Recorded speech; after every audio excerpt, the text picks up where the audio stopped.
I mean, again, he doesn't know who Gabriel is, right? Because he didn't come from an Abrahamic faith.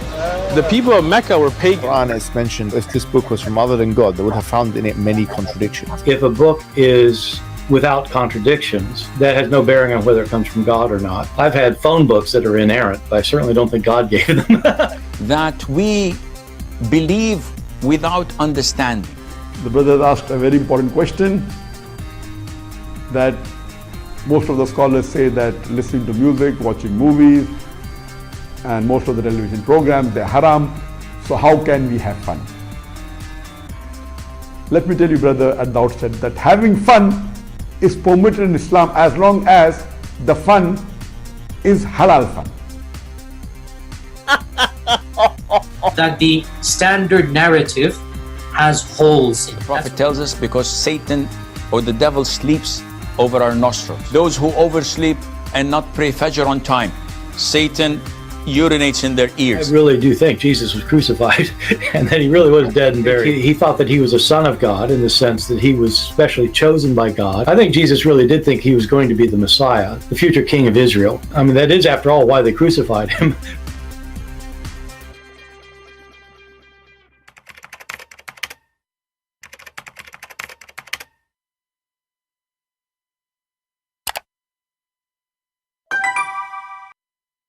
Hello everyone, and peace of Christ to all of you. I hope my voice coming good and clear. Please invite your friends.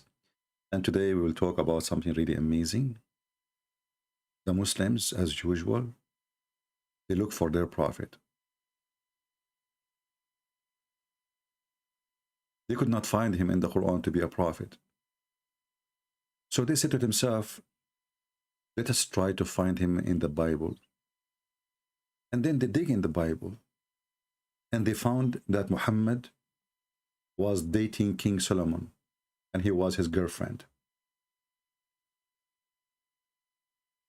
Muslims posting articles saying that the Song of Song, which is by David, by Solomon, is about Muhammad. But all of us, we knew that the Song of Song is about one person, he is a male, which is Solomon, and one person is a female. So who is the female here? Must be Muhammad. You know, I'm really disappointed that Solomon, he is dating Muhammad. I'm really, really disappointed. And then the Muslim, they post for us long article in the comment section. Holy al-Dahir. According to the biblical book Song of Song, the covenant was transformed or transferred. And by the way, they put like Hebrew words, supposedly the new Hebrew, you know, like they're expert in Hebrew. David people or the Jews song 5:1, I don't know. I mean, Muhammadim, you know, you name it. I mean, it's there. That's it. Abdul, if we read the Song of Song based on this, we will find that your prophet was a goat. Because Solomon, he speak about a female, and her hair is like a hair of a goat. Must be Muhammad. And this goat, she go in the Mount of Gilad and look at the teeth of Muhammad. The teeth of Muhammad like the flock of shorn sheep. And your mouth is lovely. For sure your mouth is lovely, because your mouth is a mouth of a goat. I mean, do even those people read? How desperate those stupid people are. And by the way, Muhammad, his legs is like column of gold, and he have a breast. And by the way, grass grow there too.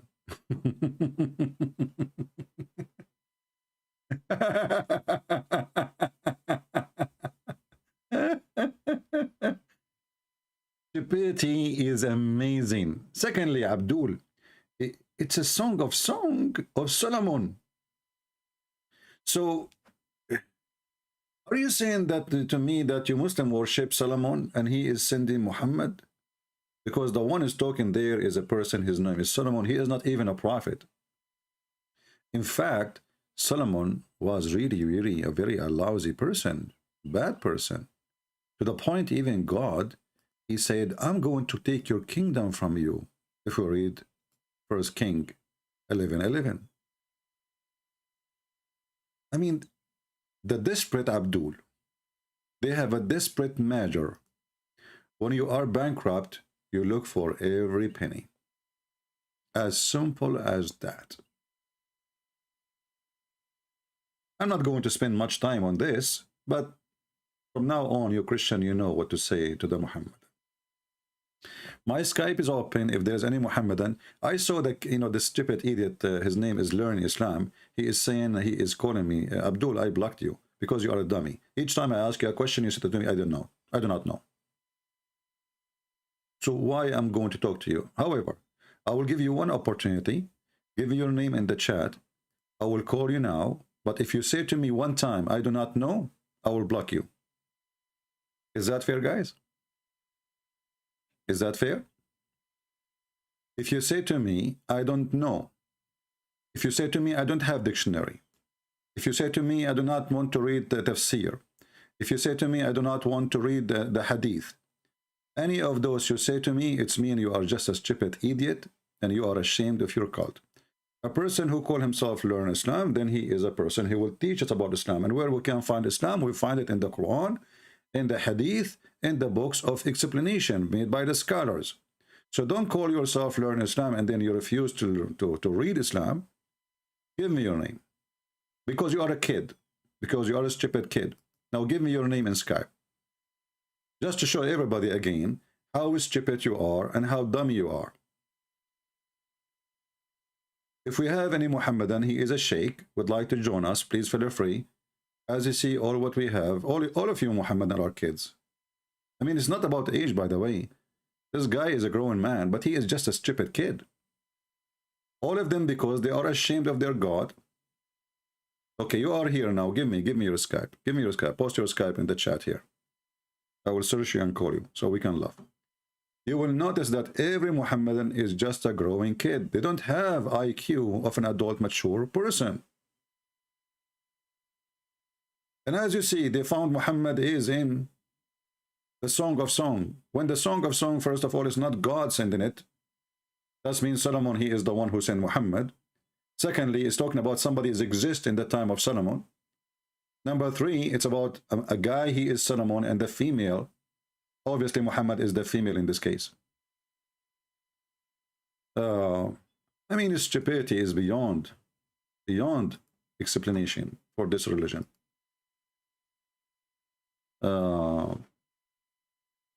If you have a question from a Muslim friend, post it in the chat. Don't text me here. I will block you. Where is the Skype for this Learn Islam so we can call him just for entertainment until we get some you know, some beef. Did he post his Skype name? Let me know if he posted his Skype name. And then we find some Muslims posting comment. Islam the Truth. His name is Islam the Truth. Oh, okay, Islam the Truth. It must be the truth. Are you kidding me? Okay, you know what?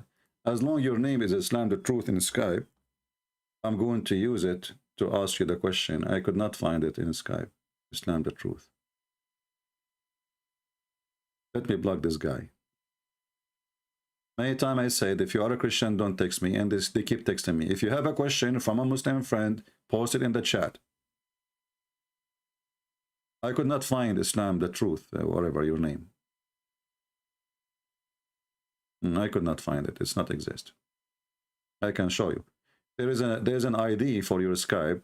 Let me see if I can find you in as long. Reference.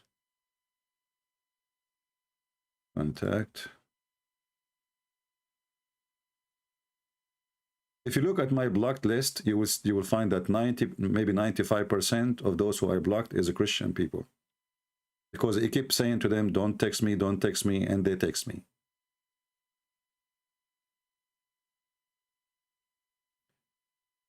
Let us see if I find a name. It's called Islam. Islam. Here we go. Islam is the truth. Is that your name? Or Islam the truth? Islam the truth, maybe. Okay, let us see now.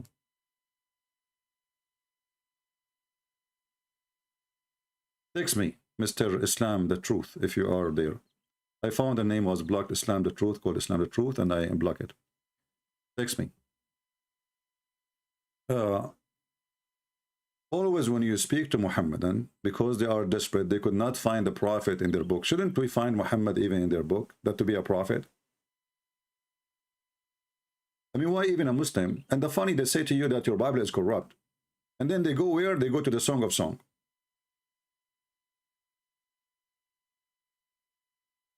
Let us see. Here we go. Let us call this kid. And right away you will see. He will say to you, I do not know. We give him hadith, he don't want to read it. We give him tafsir, he don't want to see it. Let us call him.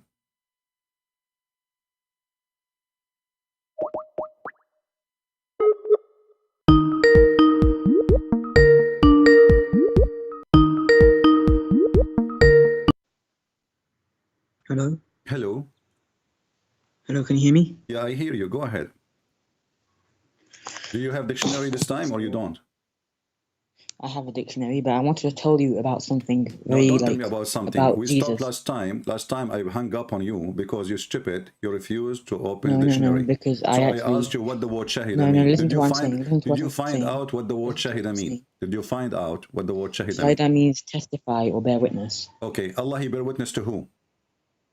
What do you mean? Aren't I'm you, going hold to on, ask you are you something. stupid? Is it you who said to me that shahida does not mean witness? No, it does mean Isn't witness. it, I this never is said it why doesn't mean... you just said that. You just said testify or bear witness. Yeah, it means that, yes. Okay, but that means he bear witness. This is why I hang up on you. You said to me, no, it does not mean that. So now after 2 seconds calling me, you agree that it's me bear witness. I never said that last time. You did. It's recorded. Okay, I'll I check it said out. to you, shut up, apologize. You are a coward, you are a liar, you have no dignity. Did I hang up on you because I asked you to open the dictionary to find out what the word shahida mean? I knew what it meant. You said to me it does not mean bear witness. And now you agreed that it means bear witness. So you are a coward with no dignity. You lie twice and you deny what you say. It's recorded. Now, as long you agree that Allah, he bear witness. Allah, he bear witness to who? I've got a question for you. How Don't can you ask me bear that witness question. that Answer Jesus what is your where we God? stop. Answer where we stop. Allah, he bear witness to who? He told us that he is the Lord. He is not And he telling you. told You us will not that, exist at that he time. told us Allah, that we need to bear you will witness in not him. exist at that time. Allah, he bear witness to who? He bear witness that he is the Lord. To who? He told us that he is the Lord. My Who else friend, is he when you supposed to tell? say I bear witness, that means you are speaking to higher authority. I am a witness, you are a judge. So if I am the He was witness, telling that us... means I am just a witness. I am just a person who say what I saw. And if Allah was telling us that he was bearing witness that he is the Lord, the Most High. okay, hold That on, is why hold on. Gabriel... Where in the verses says that Allah, he said he is the Lord? It says Allah himself testified that he is the one and Where only is the Lord. word himself in the verse? I searched on it. I studied about it. Where is the word himself? Don't tell me I thought that. Where is the word himself? I see Wait, it go now in the to translation. what was the verse I number see it in the again? translation. Tell me the verse number again. You idiot, you do not know what the verse we are talking about after talking about it for 2 hours, and now you are calling me for the second time, and now you are asking me what verse we are talking about? No, what number And was it your again? I name, know your what name we're is talking about. was learning Islam? Yes, it is. So how you do not know what we were talking about? This is the No, I second knew what we're time you talking spoke about. to me about the Shahada, verse, Shahida, and the now you meaning of are saying Shahida. to me, I do not know where is the verse. No, I was asking you what was the number again? The verse number. Again, why I have to repeat again and again to a dummy Abdul who pray to Allah 5 times a day, bending down, put his ass up to Allah, and now he do not know what I said to him again. You just said, give me the verse number again. Why I have to give it to you again? And your name is Learn Islam. I should ask you, what is the verse number, not me, not you. You know, you are the Muslim, I am the Christian, and you are the one who argue about it, and now you do not know even what the verse. You see why I hang up on you? I have no patience for stupid kids. How old are you? I'm actually 15. 15. Get lost, you son of Muta. I Honestly, thought somebody told me he's 27. 15. My chicken is older than you. Let your dad call me. Do we have a growing sheikh with long beard? Stupidity is amazing. They are sending me a 15 years old kid. He is still in his diaper. Where is the Muslim man?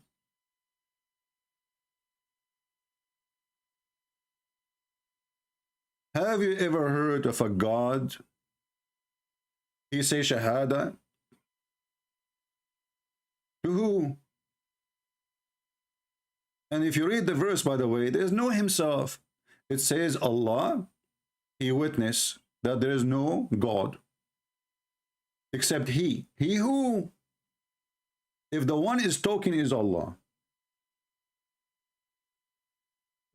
You see, when you Muslim, they say, save him. That's false translation. There's no him. It is he. Huwa.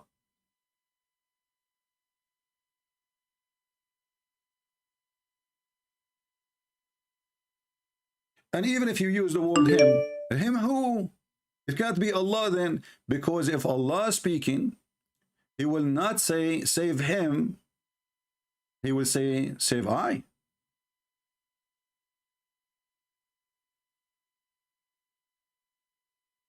So even if we take it as a him who? Who is talking? Allah. Okay. If Allah is talking, then how he say Allah is witnessing there is no God. And by the way, there's no Allah is a false translation. It doesn't say there's no Allah. It says no God. This is why I say Muslim translation is a mockery. You know, they make a mockery of their book. Because their book is stupid, they have to add words are not there.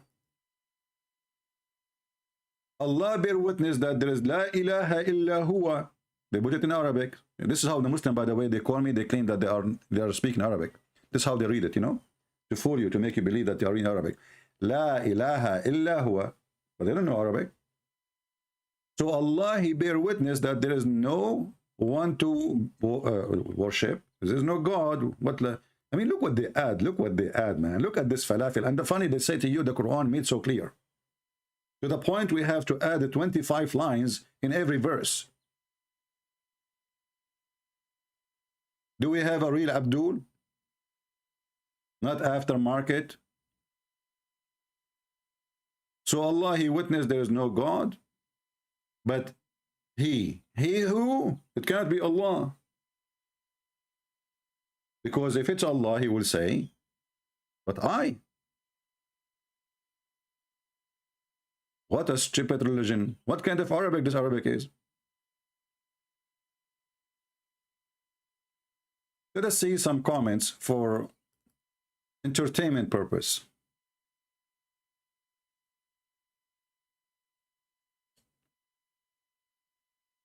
Abdul, he posted this verse from the Bible.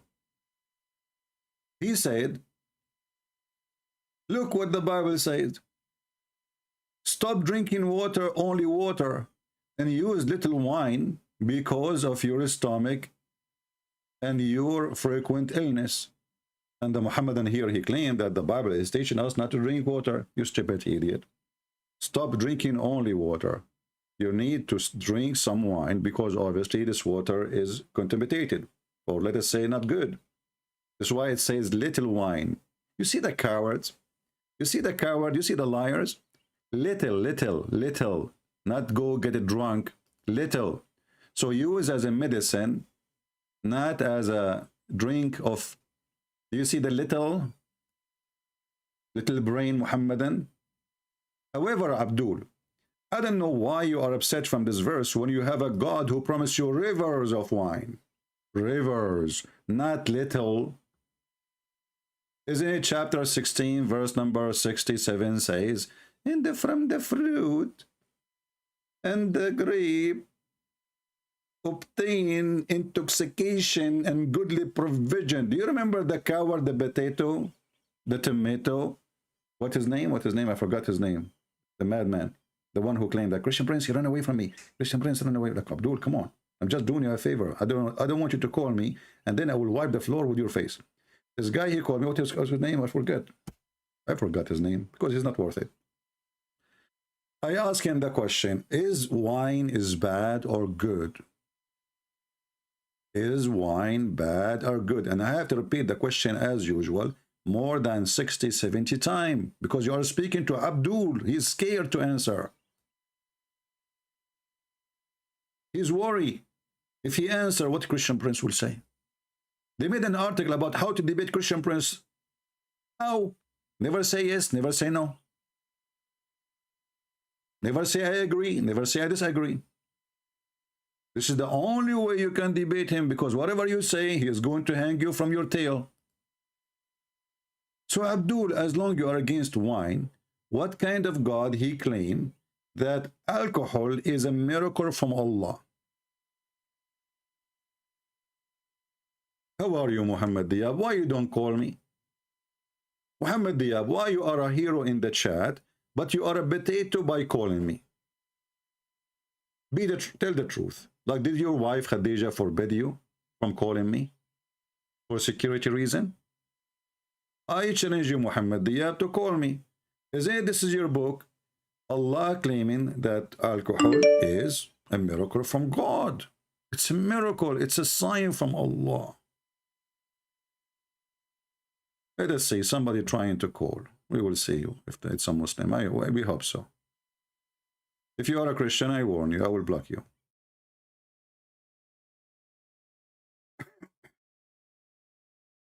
Let us see.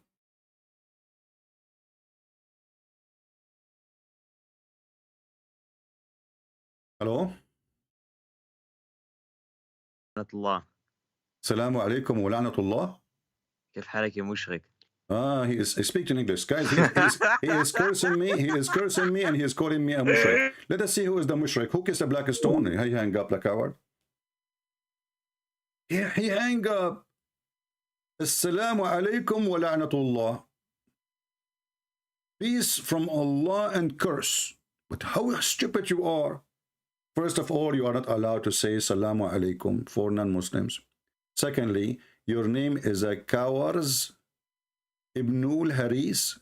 I think there's some letters are wrong. I think your name is Coward Ibn Harisa. Otherwise, you will not hang up. Who is the mushrik? The mushrik is the one who associates the name of a man with God. That's you Muslims. You associate, you say Shahada, you associate the name of your Muhammad with the name of your stupid God.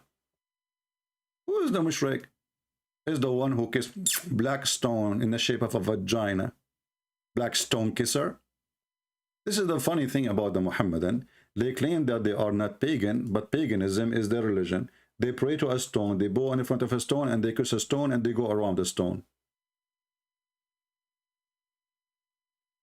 Do we have a real Muhammadan he dare to call us?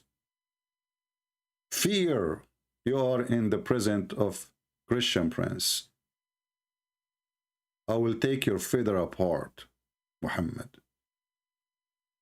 And by the way, one of the Muslims, he said, let me see if I can find some comments.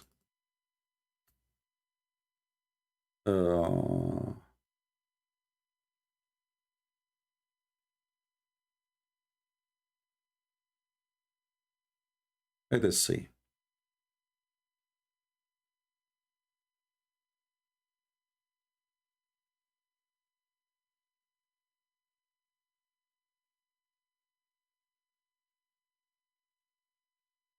This guy, I don't know. I think he's a Muslim, but he called himself atheist something. But he's a Muslim. But I thought I thought in the beginning from the name, he's an atheist. But obviously he's not. So he said, Dr. Mungith As-Saqqar, he said in his discussion with other Christian who was a more foolish,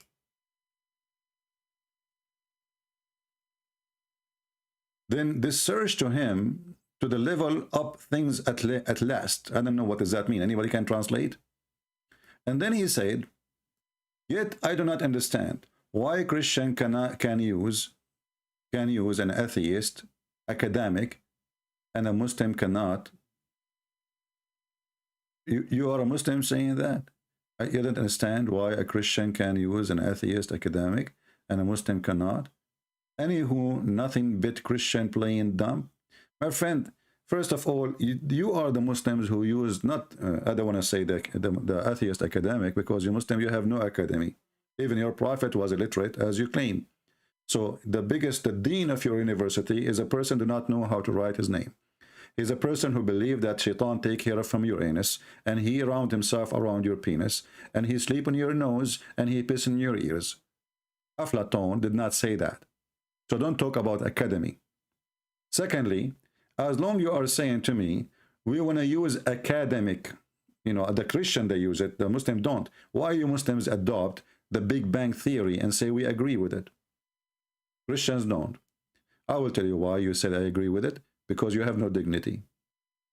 A true believer, he believes in his book, whatever his book says. I go with it.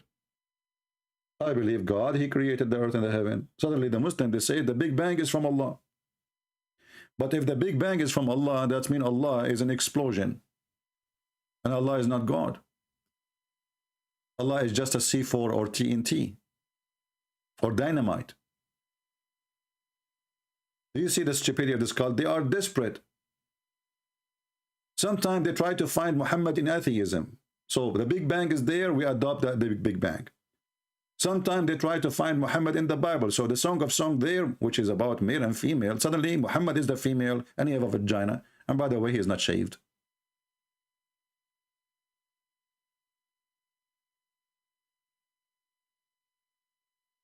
If we go right now, just to see who is the one who adopt atheism for the sake of populism, just to make Islam more popular, agenda.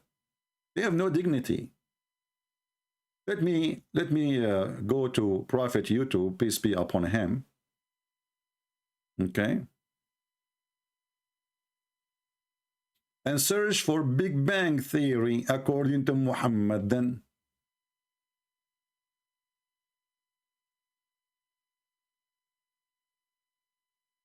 Big Bang in Quran. We will search for Zakura. Zizu.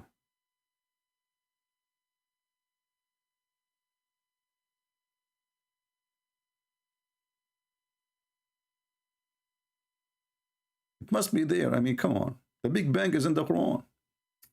Who can deny that? I mean, come on. This is Mr. Zizu. Zizu ya Azizu. That you have heard me talking about the Big Bang being mentioned in the Quran, and Big Bang has taken place millions of years ago, and it's a big process, long process, but Quran says Allah has created the heaven and the earth in 6 days, so isn't it contradicting science? What the brother is referring to is the verse of the Quran, where Allah says in the Quran, in Surah Anbiya, chapter number 21, verse number 30, where Allah says, أَوَلَمْ يَرَ الَّذِينَ كَفَرُوا أَنَّ He's waiting for them to put the verse in front of him in the screen. أَلَمْ يَرَ الَّذِينَ كَفَرُوا. Just to show you the stupidity, you idiot, you just donkey, you just said, don't they see? Don't they see? Well, did we see the Big Bang? Did you see it? I mean, who is the one who wrote the Quran? Continue, Zizu, go. Number 21, verse number 30, where Allah says, أَوَلَمْ يَرَ الَّذِينَ كَفَرُوا أَنَّ السَّمَاوَاتِ وَالْأَرْضَ كَانَتْ رَتْقًا فَفَتَقْنَاهُمَا. That the heavens and the earth, do not the unbelievers see, that the heavens and the earth were joined together and we clove them asunder. So this verse of the Quran is talking about the Big Bang in a nutshell, the creation of the universe. Today scientists, they tell us that our universe initially was a primary nebula, the one mass. Later on, there was the secondary separation, a Big Bang, which gave rise to galaxies, which gave rise to stars, sun, moon, and the earth we live in. Okay. So this, what the scientists, they tell us, it was first described approximately 47 to 50 years before. for which a couple of scientists were given the Nobel Prize in 1973 for describing the creation of the universe. Okay. This, what the scientists have discovered 47 to 50 years back, is mentioned in the Quran in Surah Anbiya chapter number 21 verse number 30 in a nutshell. That do not the unbelievers see that the heavens and the earth were joined together? And Donkey. The Quran says, don't the believers see? Did we see? The Quran is speaking to the time of Muhammad. People don't even have glasses at that time. And he is saying to them, don't the unbelievers see? And even people who they are exist today did not see that. And secondly, you idiot son of Muta, isn't it the Quran says 6 days? Where is the answer? The Quran says 6 days. In different verses say 8 days. But let me just to give you a finger. And by the way, the word finger is not a bad word in Islam. Muhammad, he said, I am the middle finger. Trust me, he said that. So look at this. Look how those people, they are trying to adopt anything to make their religion look like one, like a religion.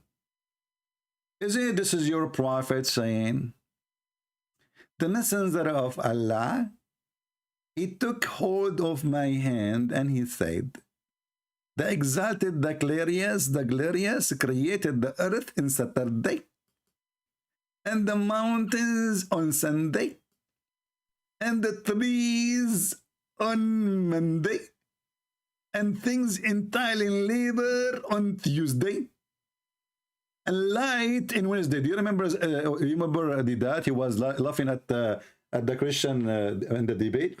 He says, "Your God." He said that that's God. He created the sun in Wednesday. Do you remember? Do you remember Didat saying that? If somebody would like to make like a look for the video of Didat and make it, put it together, and let us laugh. They debate people who do not know anything about Islam, so Islam doesn't look bad. In our Bible, he said, God, he said, let be light. So light is exist before the sun is exist. Let be light. It's your God. And now as long as the Muslims, they were laughing at that God, he created the light in Wednesday, which is the sun supposedly. Here you see that God, he created the trees before he created the light. And according to Zakir Naik, in different video, he says, when Allah, brother, when Allah said that this is sixth day, he don't mean 6 days, he means 6 periods. 6th period? I think you got your period today. And you are bleeding. Then he spread animals of all kind on Tuesday. And then he created Adam in the afternoon of a Friday. You see, this is the Big Bang. Isn't it? This is the Big Bang. God created Adam in a Friday afternoon. It's clear. It's like the sun. The Big Bang in front of us. And not only that, the Quran says, وَكَانَ الْإِنسَانُ عَجُولًا. And the human, he was ever hasty. What does that mean? When Allah, he breathed into Adam, he was not finished yet. You remember when we spoke to Abdul, he hung up the coward? When I showed him, it says, I completed him. He said, doesn't it say complete him? Show me the dictionary. You remember the guy, the potato? Anyway, so the Quran says, وَكَانَ الْإِنسَانُ عَجُولًا. What does that mean? They say that a human being, he was ever hasty, asking for fast creation of himself. Why? Because when Allah, he created him, this is chapter 17, verse 11, the soul of Adam was downloaded slowly inside his body. So Adam wanted to stand up, and he could not. So he said to Allah, please Allah, finish me before the sunset. What the heck? And the Muslim, they say to us, similarity of Adam is the same as Jesus. He said to him, be, and he was.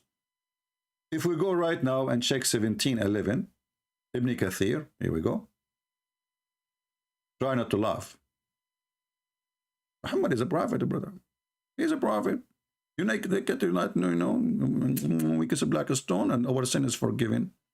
The month of Ramadan, we fast to the point, we fast so much to the point we get fat. He's a brother. It's a fact, brother. Read with me what the Prophet of Islam explained this verse in a perfect way. Salman al-Farisi, and Salman al-Farisi report always what Muhammad said to him. This is the guy he used to say with Muhammad, him, and sometimes it's him, sometimes depends, it's the night of who. With Muhammad all night. The story of Adam when he wanted to get up before his soul reached his feet, because the soul goes down, you know, like, I mean, gravity, think about it. Allah, he breathed into Adam, where? In his mouth, okay? And then the soul is going down, the gravity is working, you know, like you know, when you put an ink in a dish of water or a cup of water, the ink starts spreading. So start until before his he tried to get up before his soul reaches his feet. The soul reach where? His feet.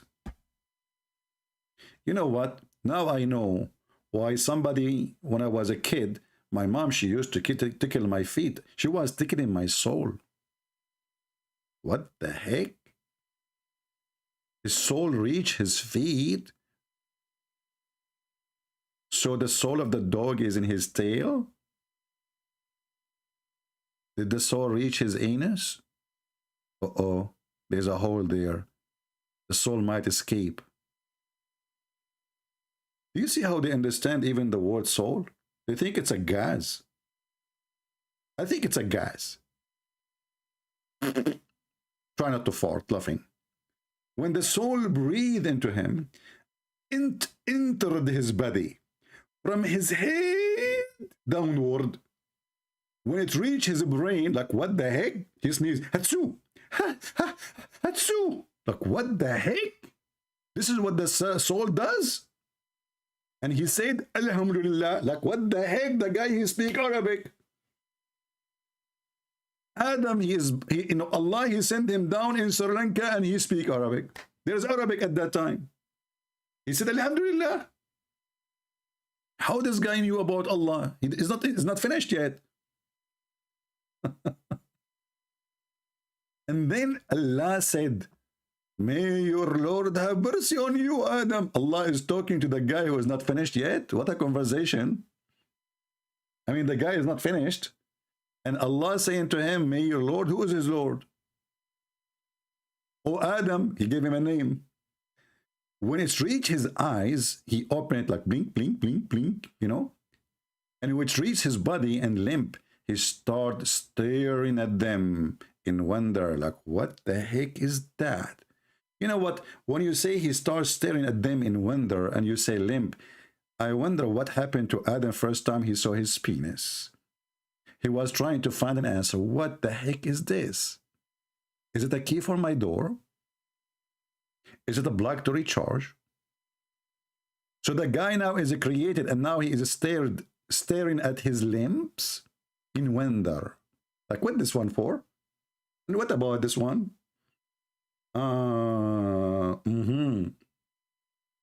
What about the testicles? Do you think they are for a Christmas decoration in the tree? Yeah, because later in the Quran we will find that the sperm come from the backbone, which means Muhammad, he thinks testicles is for decoration purpose. So he started looking at them in wonder, and he wanted to get up before it reached his feet, but he could not. Very normal. I mean, come on. The soul is downloading now, you know, like it's loading. It's not there really yet, you know, like, you know, zzz, you know, it's not complete yet. And then he said, oh Lord, make it happen before the night. Make it happen before the night come. How Adam, he knew about the night is coming.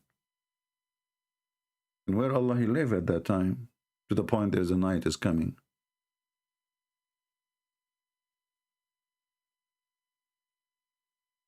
Do we have any Muhammadan? And then they say to us, Allah, when he created Adam and Jesus, he said to them, be, and he was. Do you see the be and the was? It's clear. I mean, Adam was worried that the sun will go down before Allah, he finished. Look how slow Allah is. Please, Allah, make it happen before the sun. Okay, what will happen if the night come? Allah will go blind. We can get him some night vision telescope from my closet, which he can use it for hunting or a sniper.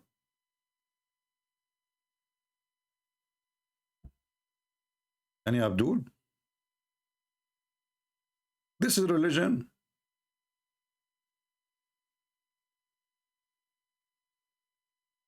What the heck with this religion? Look at the number of current viewer. It says 11111. Like, what the heck?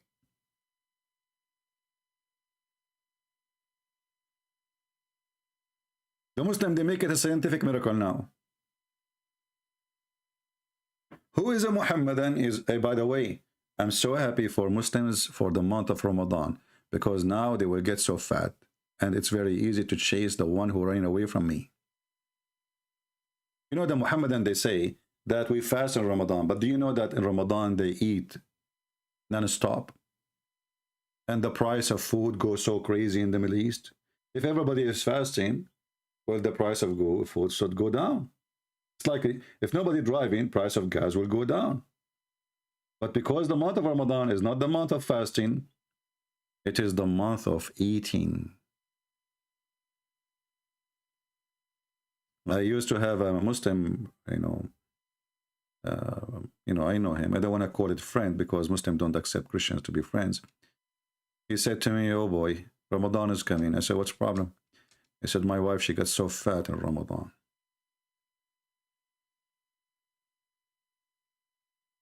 I said, "What about you? Don't you get fat too?" He said, "Yeah, but women, they should stay beautiful, you know?" I mean, look at the hypocrite. His wife, she will get so fat in Ramadan. You are fasting. What you can do? Okay, we have a Muslim.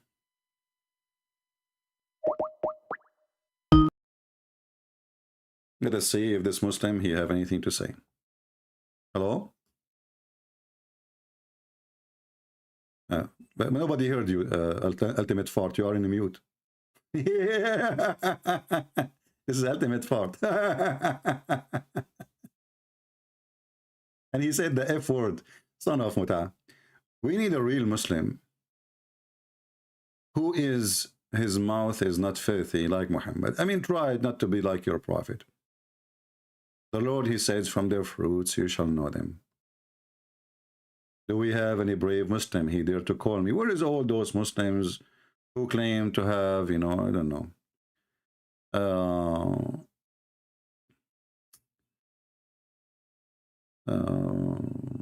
Okay, we have.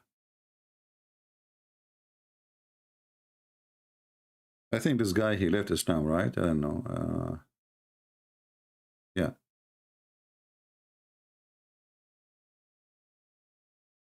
You want to ask questions about the Bible. I don't know if he is right now in his Skype.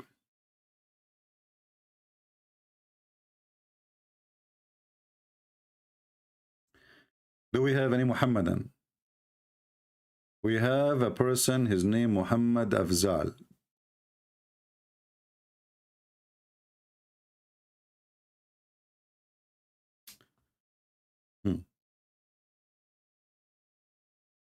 Let us see Muhammad Afzal.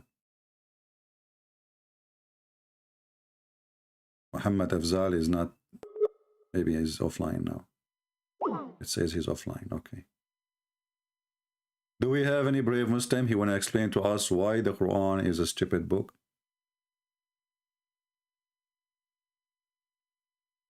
How Muhammad can be a prophet and the one who sent him is stupid. It doesn't make sense. If you are being sent, you have to be sent by a, a smart human, I mean, a smart creature or smart creation or whatever it is, or creator. Muhammad saying Isaiah 42 speaking about Muhammad. Okay, let's see. Let us call Muhammad.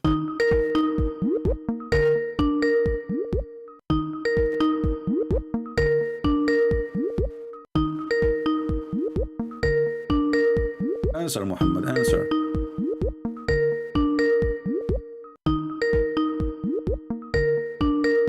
answering. Let us mute the speaker so you guys don't bother with the sound. No, obviously, he will not answer. Call declined. What a bunch of potatoes. You know, when the Muslim, they say things, do they ask themselves, well, the Christians, they can read what we are saying? And if Muhammad is in the Bible anywhere, why Muhammad did not give us the verse? You Muslim, you know the verses, Muhammad do not know? Huh? You Muslims knows where Muhammad can be found in the Bible, but Muhammad do not know? Well, Muhammad always do not know. He do not know that his wife, she was sleeping around. And when they got him 3 witnesses, he said, no, you need to bring 4 witnesses.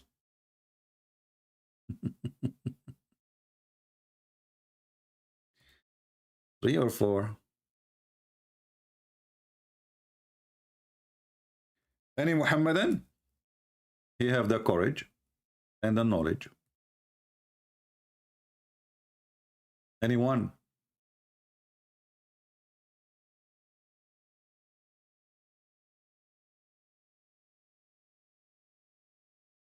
Who is a brave Muslim?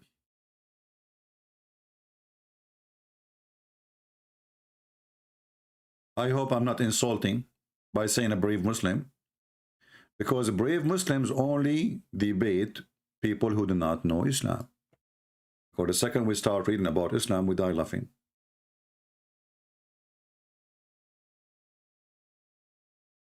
But you know, if you are wondering if Islam teaches something, you know, some kind of stuff which is really scientifically proven to be true, and scientifically is not like super specious, stupid things, Islam is a religion of science.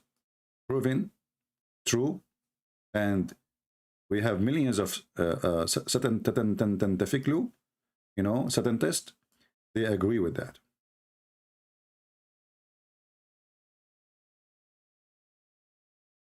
No way. I mean, come on, who want to believe in this? Everybody knows that Muslims, they understand what they believe in. And the proof here, they will call me now. Are you kidding me? We believe without understanding. Look at this guy. He opened the umbrella when he heard that God, Allah, he is going to ejaculate. I never heard of a God, he ejaculate. And by the way, there's a guy. Let me see the comment. Hold on.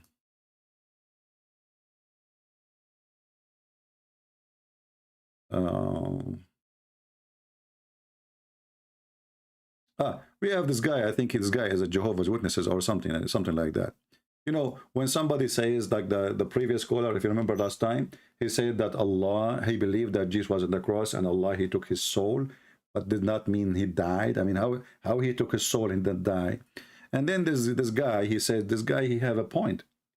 Yeah, because Jesus later, he came back. You stupid idiot. He came back. Because this is called resurrection. And Jesus was crucified. He have his hands nailed. So stupidity is amazing. The second your soul go out of your body, you are dead. That's what they call a dead body. Dummy people. Let us see other comment.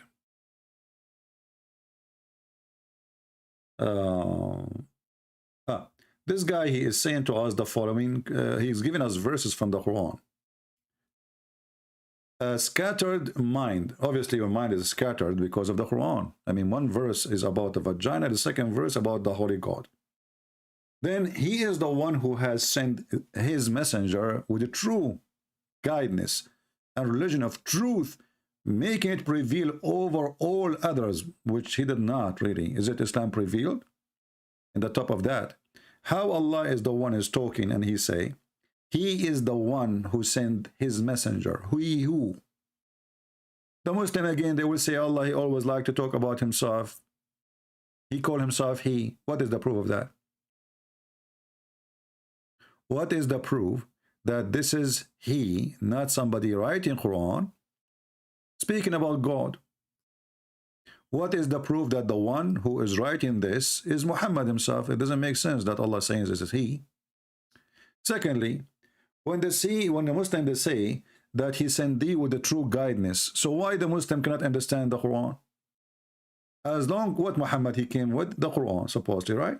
Okay, so the Quran is the manual of guidance. I challenge you to find me one Muhammadan understand the Quran. And what make it more funny, the Quran itself said, there's a huge part of the Quran nobody knows what it means, save Allah. In the top of that, even the verses which is simple, they don't make sense and no Muslim can explain them. And here I'm here. Who wanna call me and give me a chapter of his choice he can explain? Look at the challenge, guys. Who is a Muslim? He can call me and give me a chapter of his choice. You see, there's 114 chapters according to the Muhammadan. And this is what is left of the Quran. Who is a Muhammadan can choose one chapter and he can make sense of it. Any chapter. Anyone? Do we have any Muhammadan? And then this guy, he said, they do blasphemy by saying, Allah is a Christ, the son of Mary. But look at the stupid Muhammad. The same Quran says that the Christian believe in the Trinity. And the same stupid Quran says that the Christian believe that Christ is Allah. Well, if a Christ is Allah, who is the second person and who is the third person?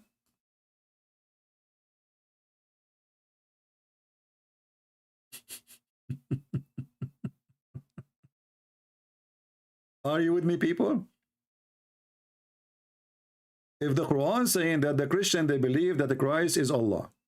Okay, so this is there's two names are eliminated, like Christ to replace Allah. Who is the second person and who is the third person? Who want to help me here? We Christian, we don't believe that Christ is the Father. We don't. Have you ever heard of a God teaching you about Christianity, but you do not know what Christianity is? All what Allah he need to do, open YouTube, type Trinity, open any Christian channel, they will tell you what Trinity is. This God, this stupid God, Aka Muhammad, he think that the Christian believe that God and Allah and Christ, God the Father, Allah supposedly here, is the same as a Christ. You see, the verse doesn't say that they believe that Christ is God. No. It says Allah is a Christ. Allah as a person is the same Christ as a person. Do we have any Muhammadan? By the way, some of you says, because we mentioned that we will be live every Friday and Sunday morning between like 10:30 in the morning New York time, every Friday and Sunday. People thought that I'm not going to come during the week. No. But those are fixed date. The rest, I do not know when. Okay? Like now, it's not Friday, neither Sunday. It is Tuesday. Do we have any Muhammadan? Another Muhammadan. Let me find the comment. Give me a second, please.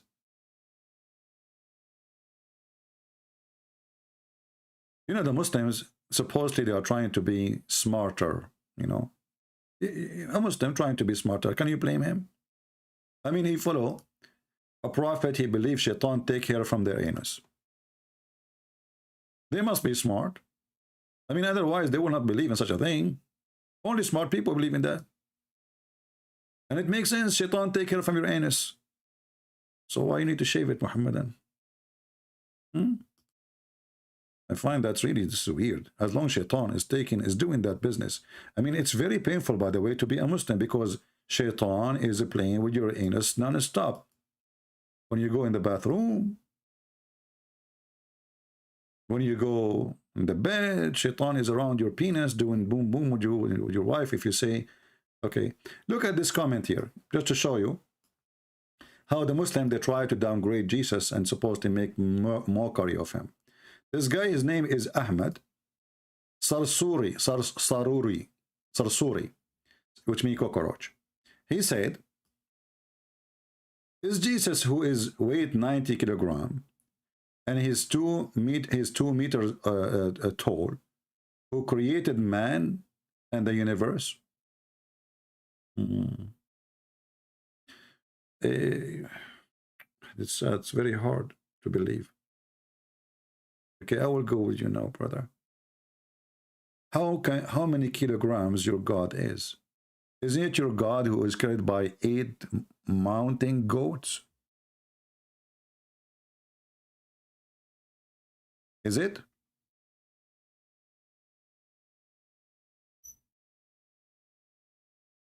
Eight mountain goats. Let us see here. Let us find the hadith. Hold on, give me a second.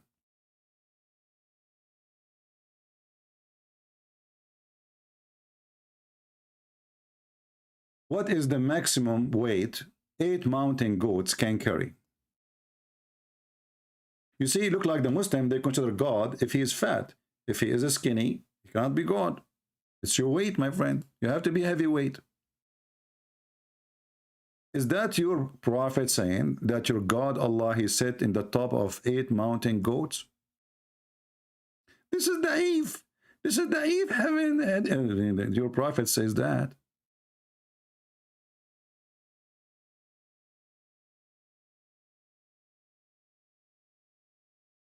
Muslims, they want fat God. The heavier he is, the better. And the more to believe that he is God. I am truly, truly convinced now that Jesus now cannot be God because he is not fat and he is 90 kilograms according to Muslim. By the way, they have the weight of Jesus. I mean, come on. They have his height, they have his weight, they have everything. So according to the Muhammadan, this is God, this is Allah, this is acceptable to be Allah. It's not 90 kilograms.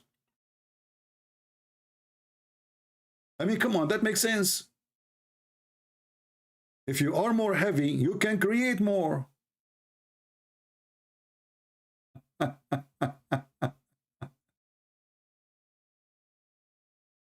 And then people, they say to me, why you call them potato, stupid, idiot? I mean, what's wrong with people? I have my reasons. You don't like my reasons? Don't reason with me. And don't be here.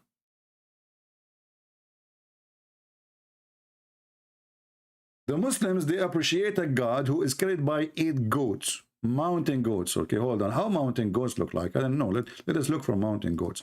I did hunt some of them once, as I remember. Let us see. Hold on.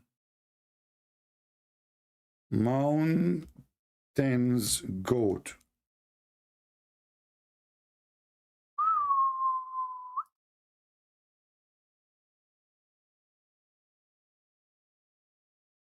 I mean, we have to be honest here. Allah must be very heavy. Because he is, you know, I mean, 8 goats can carry him. And they have to be mountain goats.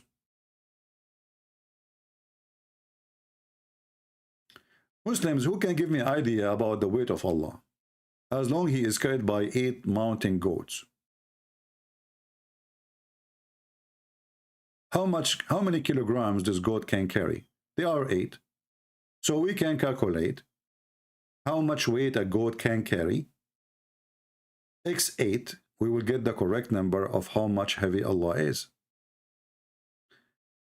Anymore, and not to forget, you have to take off the weight of the chair because he is sitting not directly, he is sitting in the top of the chair. So the weight of the chair have to be taken off. So let us say a goat, she can carry 50 kilograms. Well, you know, make it just a fluffy more, you know, 50. I don't want to say 20 because the Muslim will be upset. Allah is fat. Like, come on. This is Allah. So let us say each goat can carry 50 kilograms, which is really hard to believe. But anyway, those are strong goats anyway. especially if they are Middle Eastern. You know, Middle Eastern, we are the strongest. Even our goat is the best. So 50 x 8, Allah is 400 kilogram. Minus the chair is so big. I mean, hold on. Isn't it the chair of Allah is the size of the heaven and the earth? So why Allah is so small and his chair is so big? If the chair of Allah is in the size of the earth and the heaven together, I mean, there is no way this throne of Allah is made from a spider web, maybe. Must be very light. Do we have any Muslim? And yeah, the same guy, he said, your God, he do piss. What? Your God, he do piss. He posted that in Arabic and in English. I have the Arabic one now. Hey, do God drink water and he pee and he eat and he go to the bathroom? Hey, my friend, you know what? I have a bad news for you. Isn't it you Muslim believe that Allah was created from pee? Isn't it you Muslim believe that Allah was created from the sweat of horses? Sweat is a form of piss. According to Muhammadan, Allah, he created himself from the sweat of horses, which is nothing but piss. إن الله لما أراد أن يخلق نفسه خلق الخيل فأجراها حتى عرقت ثم خلق نفسه من ذلك العرق. When Allah, he wanted to create himself, he created horses. He created what? Horses. And then he made the horses run. And he created himself from the sweat of those horses. Let me find you the reference so we can laugh together.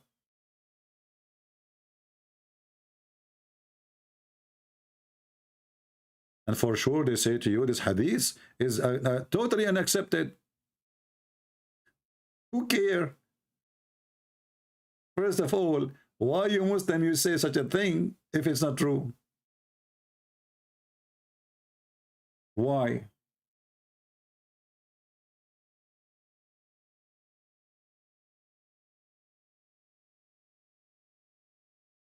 Okay, let us see.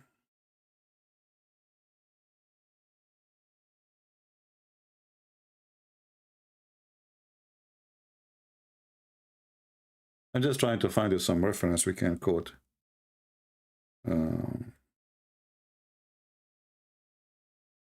here we go. But remember, the Muslim, they say to you, we deny those hadith, but those hadith is in your books, my friend.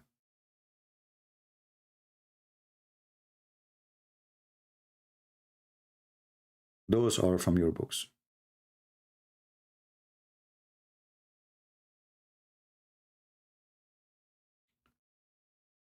This is a website called Jami'ul Kutub al-Islamiyya, the collection of the Islamic books.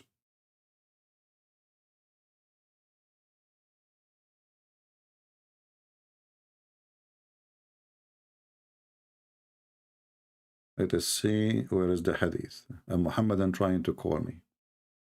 Give me a second, Muhammadan. Here we go. Inna Allah Ta'ala, from Ibn Asakir والأهوازي في كتابه في كتاب جمعه في الصفات, صفات which mean description of Allah, he says, when Allah, he wanted to create himself, he created the horses and he made it run until it sweat, and then he created himself from the sweat, from that sweat. The Muslim, they say to you, this is a da'if hadith, but this is your book. We are here to laugh at what you believe.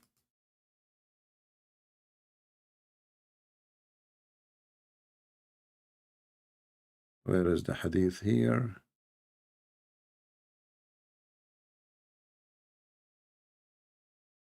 You know, I'm so surprised that Allah, He created Himself from the sweat of horses, not sweat of donkeys, because He sounds like a mule.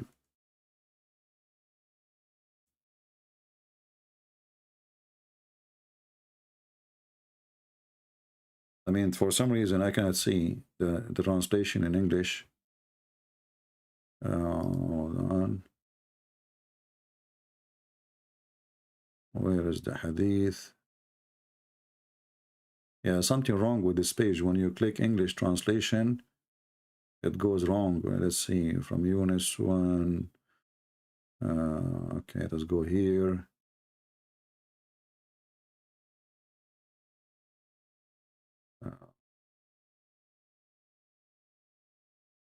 Okay, here we go.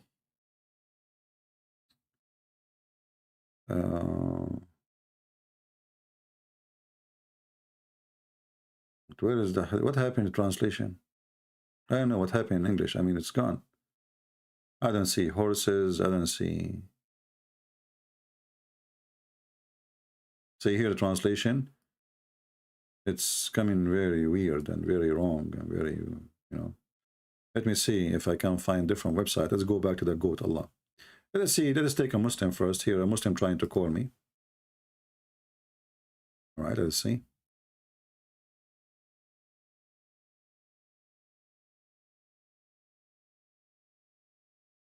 And we will go back.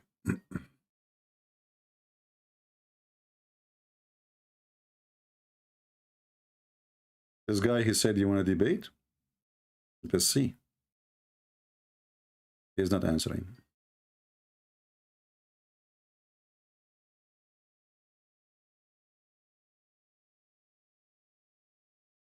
Oh boy. You want to debate? Then we call them, they don't answer.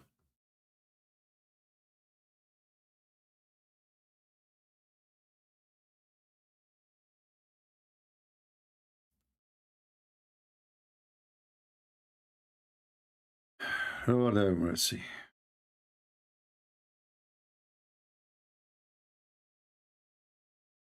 Let us try again.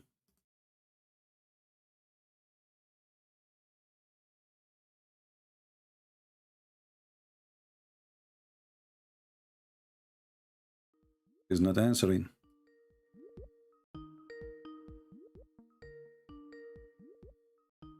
All right. Obviously, he is just a kid, maybe. I am a Muslim. Why you lie about Jesus? He said the Father is the only true God.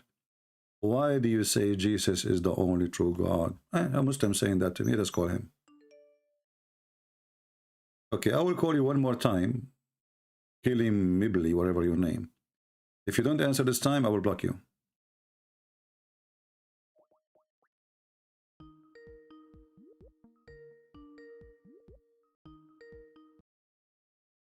Hello? Okay. Filthy ultimate fort. Now he's using a female name. Billy. Okay. Who is a Muslim would like to call us? A follower of the goat God. The one who is created from the sweat of horses. Anyone?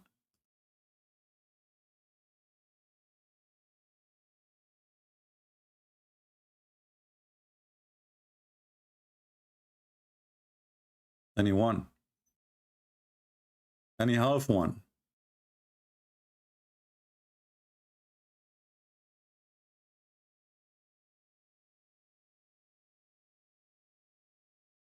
Who is a true believer in the God? You Muslim call him Allah. He can call us and show us one thing in this stupid cult. What about Ramadan? Do Ramadan make sense? Just to show you how stupid the month of Ramadan is. Ramadan was a month that exists before Islam. And actually, it's not even a month. It is a moon name.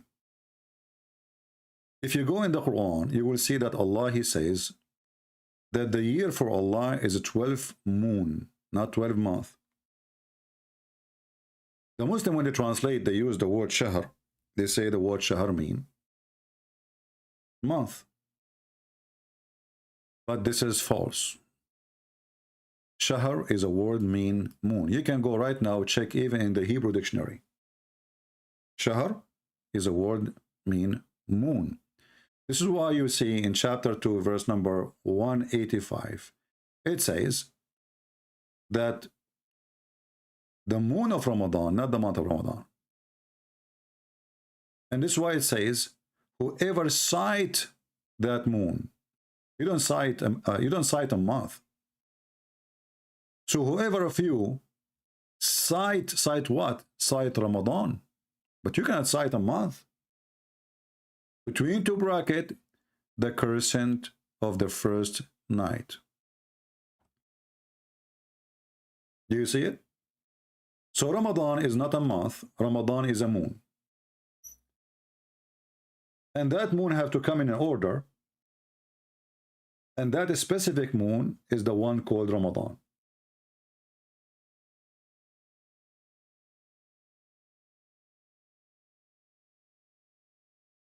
And when Muhammad he come,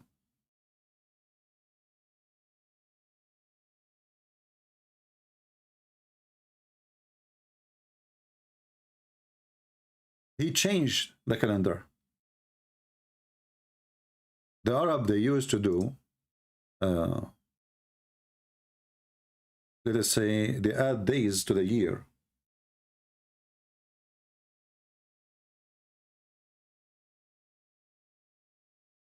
To fix it, because they are using the moon calendar. The same as the Jews, they do.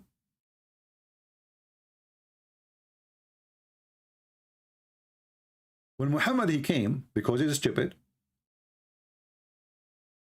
and he want to act differently, if you remember the hadith, when a Jewish man, he said to him, this is how we do it, what Muhammad said. Sit down, act differently.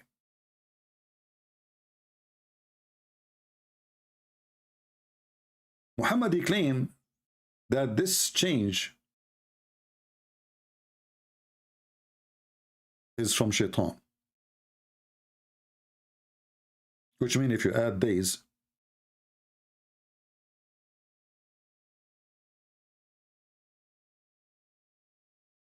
to fix the year, that will make it satanic. This is the act of Satan. And because they don't add those days, Ramadan as a month now is coming in. As you see now, it's April. Every year it comes in different time.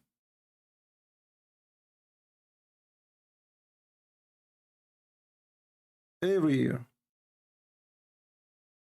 Muhammad Ahmad is saying, we will meet one day. And my friend, when you meet me, let me know. But for now, you have to call me. You are a coward. Let us call him. Otherwise, I will block you if you don't answer my call. Let us see. I'm calling this potato. If you don't answer this time, I will block you forever. Okay, let me block you. Mata boy.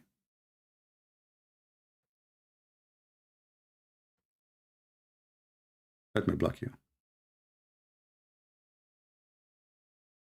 So here you see that we have a stupid cult. And Muhammad was trying to find rules. First time Muhammad he fasted, it was when he came to the city of Yathrib. He found a bunch of Jews fasting. He said, why you are fasting? They said, well, this is the day when Moses, he passed over the sea. So we appreciate this day. Right away, Muhammad, he said, well, you know what? I am more close to you, more close to Moses than you. Muhammad is more close to everybody.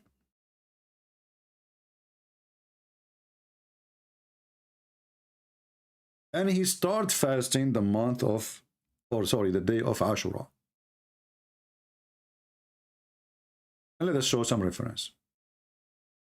And by the way, if you are going to make a video later, I mean downloading my videos, you can cut them topic. So you make this now, we start talking about Ramadan, make it a video by itself.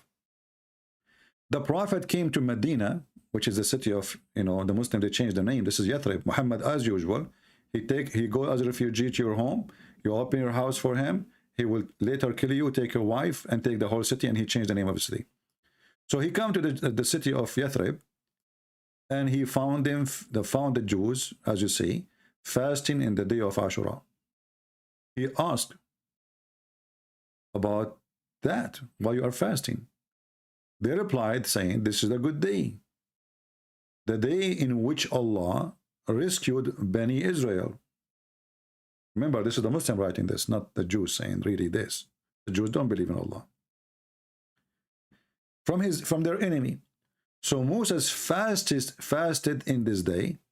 The Prophet said, we have more claimed over Moses than you. Right away, he snatched Moses from them. That's it. The Jews have nothing to do with Moses. Muhammad is the one who came thousands of years after Moses. He is the one who he claimed Moses. That's it. He owned him.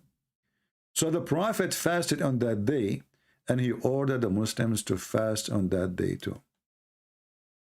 Here you see that Muhammad never been told by Allah, aka his God, aka him, to fast this day. So why he fasted this day? A guy in the street, he said to him, Moses fasted this day. Muhammad, he started fasting the same day. And then Muhammad, he started fabricating other things about this day. As you see, he just heard of it. He know nothing about it. Suddenly Muhammad, he claimed that the one who fasts the day of Ashura, his sin is forgiven for all the previous year.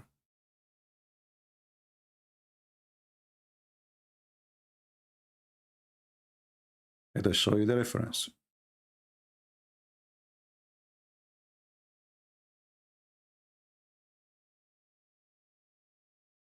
This is telling you how coward, how liar, how false he is.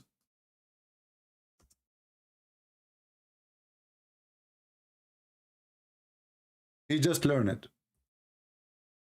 It's not Allah who told him about it.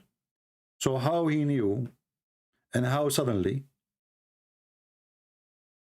fasting this day will erase your sin for a previous year.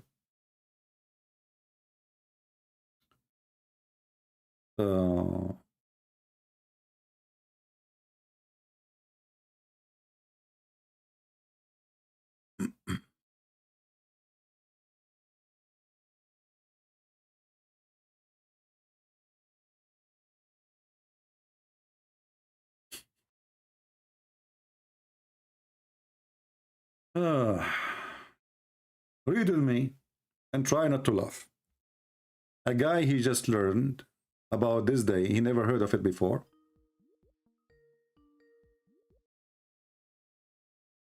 Hello? Hello. Yes, my friend. This is Osman. Yeah, Osman, I think you are an ex-Muslim right now, right? No, I called you like 2 years ago. Okay. Oh, okay, so this is why I see there's like a chat between me and you in the text. So you called me a long time ago. Okay, so how I can help you? Yeah, I just want to tell you that that time I called you. Yeah. From there, I was still in a moment of searching, because that time really I was confused. I was looking for something which is true, which is makes sense. Okay. Okay, hold on, Osman. Sorry. Yeah, but then people did not hear your voice from the beginning of the conversation because the speaker was mute.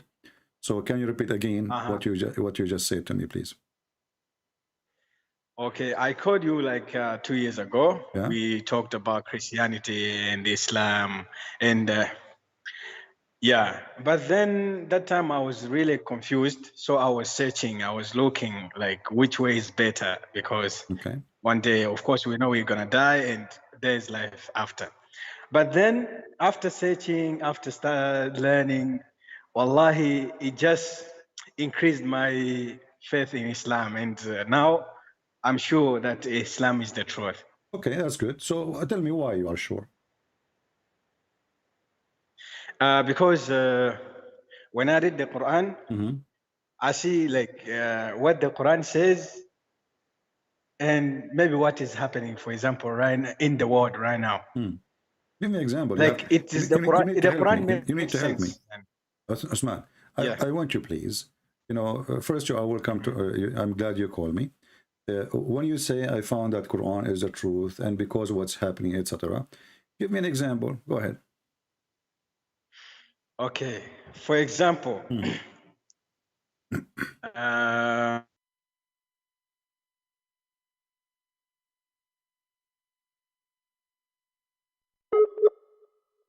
No, you have a weak internet. Hello?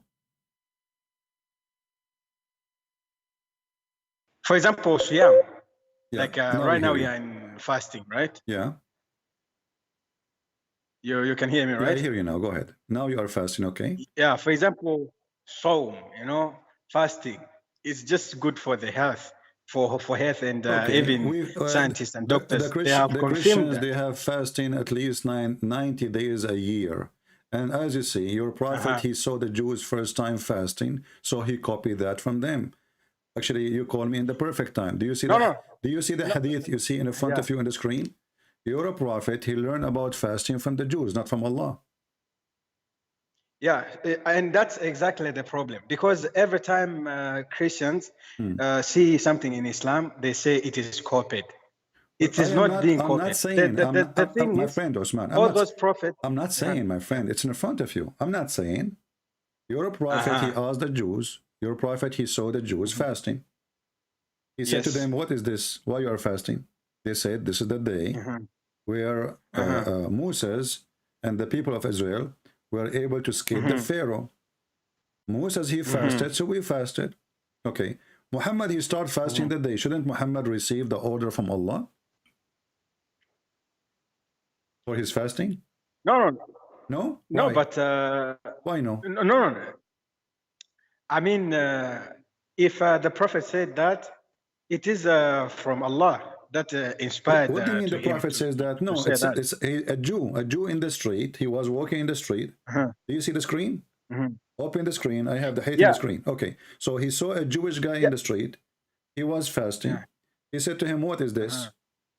He said, this is the day where Allah, he did make. Yeah, of course I know. I know the hadith. Okay, so but even that hadith, it doesn't talk about the fasting of Ramadan or something. It talks about Ashura, talk about right? fasting before Ramadan. This is before Ramadan.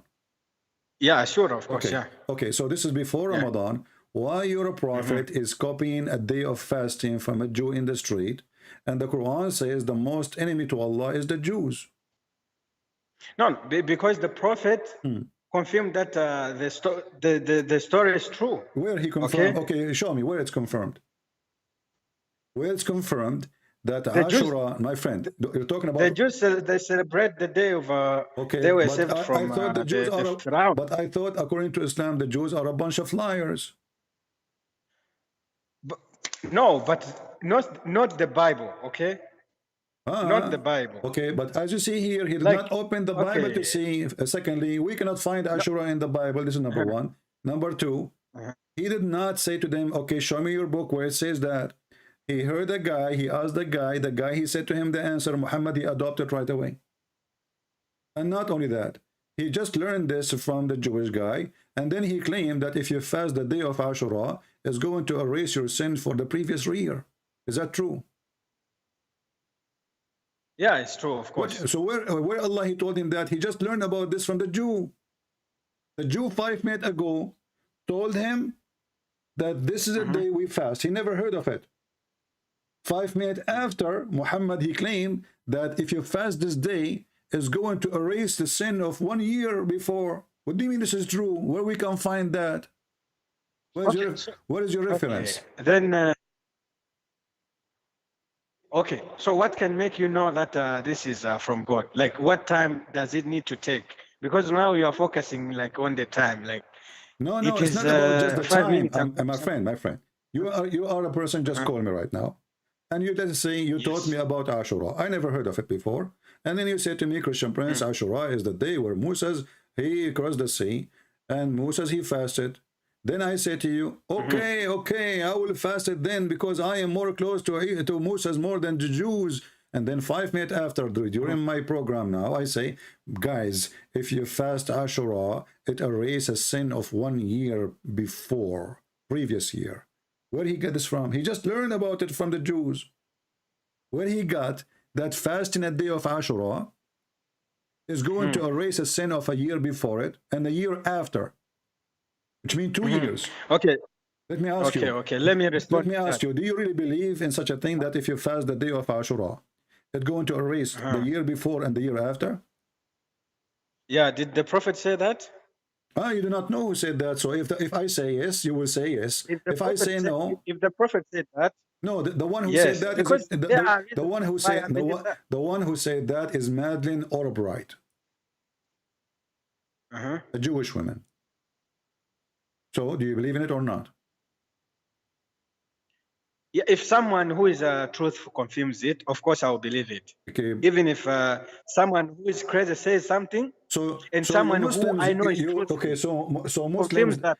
Muslims they take their religion from who? From a Jewish guy in the street? Not exactly. Okay, not exactly. Explain to me, my friend. First of all, that's me. Yeah. Why you are fasting Ramadan then? Okay, hold on. Why you are fasting Ramadan now?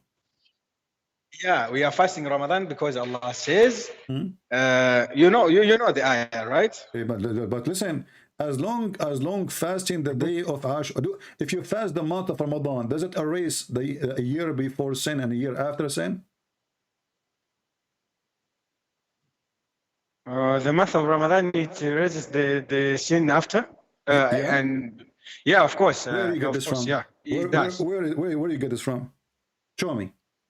There's a hadith about. There's a hadith that says show me. that. No, when you say something, Uthman, either you are fabricating or you are saying the truth. So I want you to show me where you get this from. Okay, the hadith it says, "Man sama Ramadan imana," something like that. Whoever fasts in the month of Ramadan with belief, okay, Allah will forgive his sins the past year and the coming year. Okay, so you are saying to me this is a hadith and this is exist, right? Yes. Okay. Let us see how stupid what you just said to me. I'm not insulting you. Which one now is better? If I fast 1 day of Ashura, it's going to erase the sin of the previous year and the year after. If you fast 30 days, that will erase 1 year before and 1 year after, as you said, correct? Okay, so which one is more strong? Which one? Okay. Yes, let me respond to that. And can you give me the hadith so we can laugh about what you say, that if you fast the month of Ramadan, Allah erase the year before, a year after? Just check it wherever you check on hadith. You're gonna find it, of course. I don't just take it. You have to give me a reference. Otherwise, you are fabricating things. Are you fabricating? Just write. Are you fabricating just write things? just write what I said. Huh? Just write because I see you using sunnah.com, right? Okay. Yeah. So just write what I said. Whoever fast Ramadan with faith and this, his sins will be forgiven. Past year and check like that. So let me respond to the question you said. Like you will be forgiven. Which one is better? The thing is, when they say like your sins will be forgiven, they just want to show you how big the reward is from that work you are doing. Okay. I don't understand. Okay. For example, what? You see, we have a day of Ashura. The day you fasted, you fast few hours, and then a few hours, let us say 8 hours, is going to erase all your sin. All right? Okay. Yes. For a year before and a year after, right? The hadith you gave me about Ramadan, it says it's going to erase your sin from the day your mother, she gave birth to you. Correct? Which one is that? Which one is that? I'm giving you my own hadith now.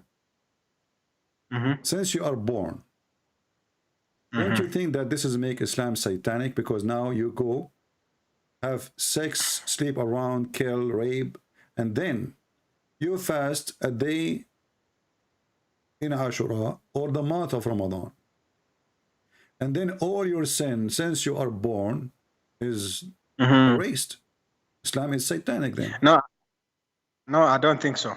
Why Can I okay, hold on. So now a Christian prince, he go, but he joined a gang. He joined a gang. He sell drugs. He sell drugs. He sell drugs. My friend, don't you believe? Don't you believe in what is written in front of us, or you don't? Of course, I believe in. I'm a Muslim. It says here, a year that to come and a year is past. So you are given an open license for sin. My coming year, all my sin in the coming year is gone already. When you say like Jesus died for your sin, does it give you license to do sin? No. Okay. Okay, but this one is so clear. It says when you fast this day. Okay, let's talk about this. Yeah. So when you do this day, fast this day, your sin for the coming year is forgiven too. So it's an open license for sin, open license for fornication. Oh, what do you mean? No, hey, we go in front of you. Go ahead. Of course. And even fornication is a big sin. Like you cannot say like Islam promotes that. Of course. First of all, Islam never forbid fornication. From what we're discussing, bro, you are deviating. No, you are changing the topic. But I'm saying here, it says your sin. What sin? Sin is eating candies.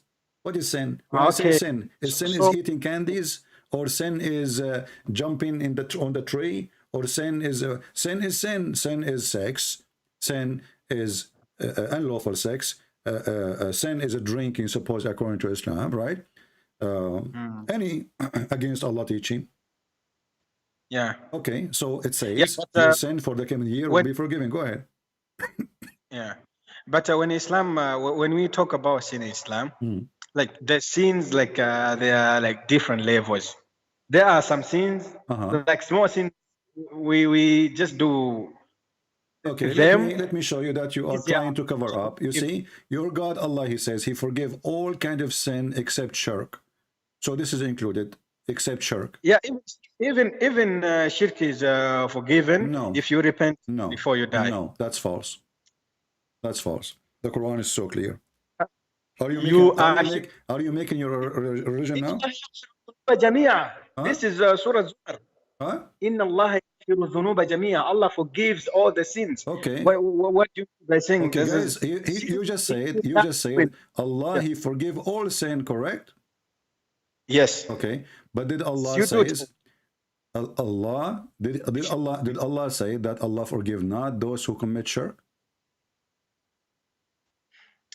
Yeah, when you die doing that shirk, you die a mushrik, like what you do. My friend, hold on. This is very funny. You just said Allah will not forgive those who take partner with Him, correct? When you die doing that, yes. First, nowhere here it says when you died. It says Allah forgive not, because forgiveness always have to happen anyway before death, not after. Secondly, no. Look, hold on. So now when you fast the month of Ramadan, are you fasting after death or before death? Oh my God. You just said Allah forgive your sin after death. You said Allah forgive your sin after death. Now you are fasting the month of Ramadan or the day of Ashura. Are you fasting after death or before? Because this is why you fast so your sin will be forgiven, right?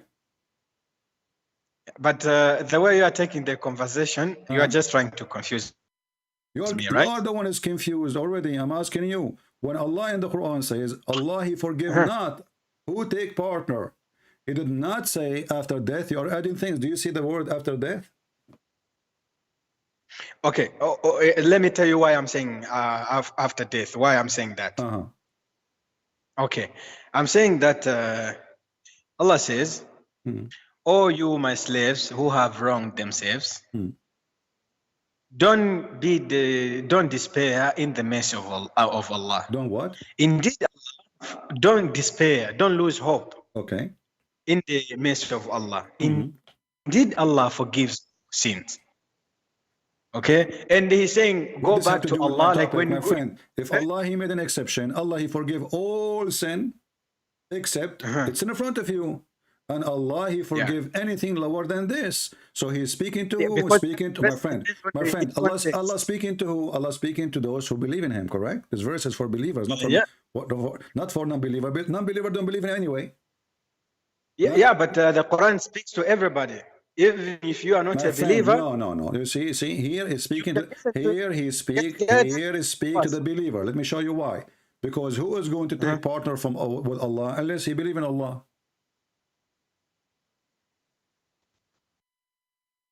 A Hindu, he don't believe in Allah. Christian don't believe in Allah. Jewish don't believe in Allah. So here the one who take partner with Allah is somebody believe in Allah. So he's a believer in Allah, but he take a partner. Correct? Okay, so Allah forgive any sin for those people under except that sin. And here you see how stupid Islam is, because now if you convert to Islam and you used to worship different God, Allah forgive not your sin because you were a mushrik. No, I think your logic is very, very flawed.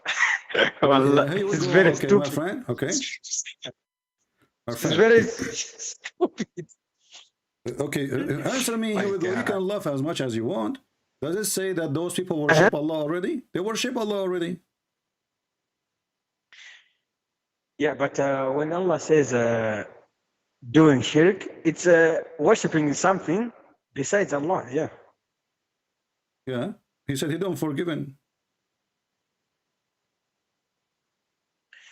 If you continue that path, yeah. When you die, Allah will not forgive you. Okay, so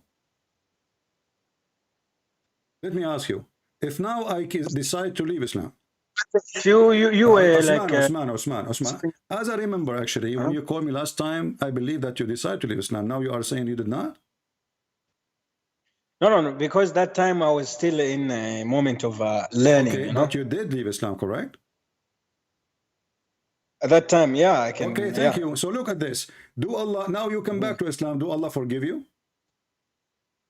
Yes. Well, my friend, I have a bad news for you. This is the Quran in front of your eyes. The Quran say clearly, Allah forgive not to those who they left Islam. No, of course not. What do you mean, of course not? Let us read together. And now you will say, to me, you will try to find all of excuse. Look what the Quran said. This is your book, and you can try as best you can. And as I remember now very well, because I'm looking at the chat between me and you in Skype. Obviously, you left Islam. So here, look what happened.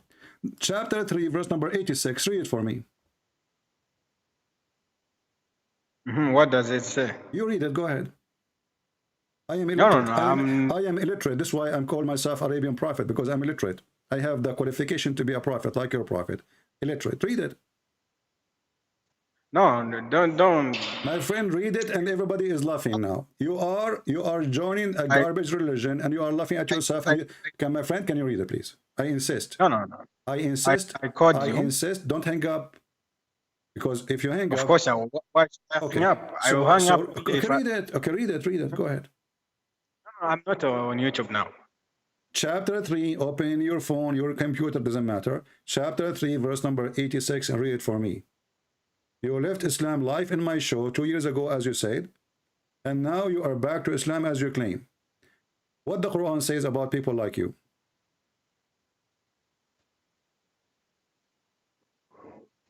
Okay, let me. You said I should check. You said chapter what? Yeah, chapter 3, verse number 86. Who is the one who guided you to Islam back? Allah, right? Who is the one who guided you back to Islam? Allah, correct? 3. Allah is the one who Allah is the one who guide you back to Islam, correct?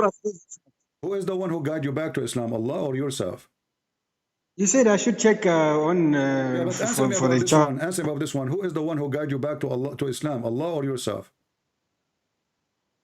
Of course, Allah. Okay, read the verse, guys. Of course, Allah is the one who guide him. But, bro, Read it. but Read it. there Read it. are Allah, two. what you say. No.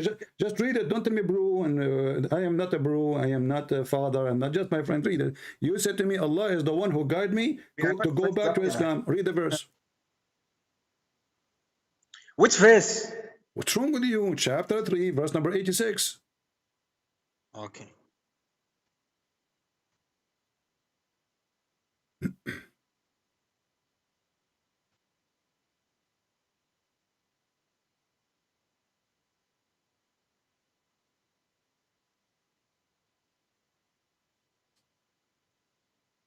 Yeah, I saw the verse.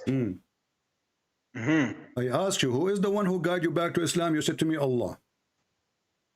Allah said, how shall Allah guide the people who disbelieve after their belief? Allah will never do that. Yeah. So let me. So the question now, who is the one who guide you back to Islam? As long as it's not Allah. Let me answer you. You asked, right? What? Then why can't you let me explain to you? Go ahead. Because you're just talking by yourself. Okay. Friend, look at this. Look at this. Osman, I want you to be honest with me. Have you ever heard of this verse before?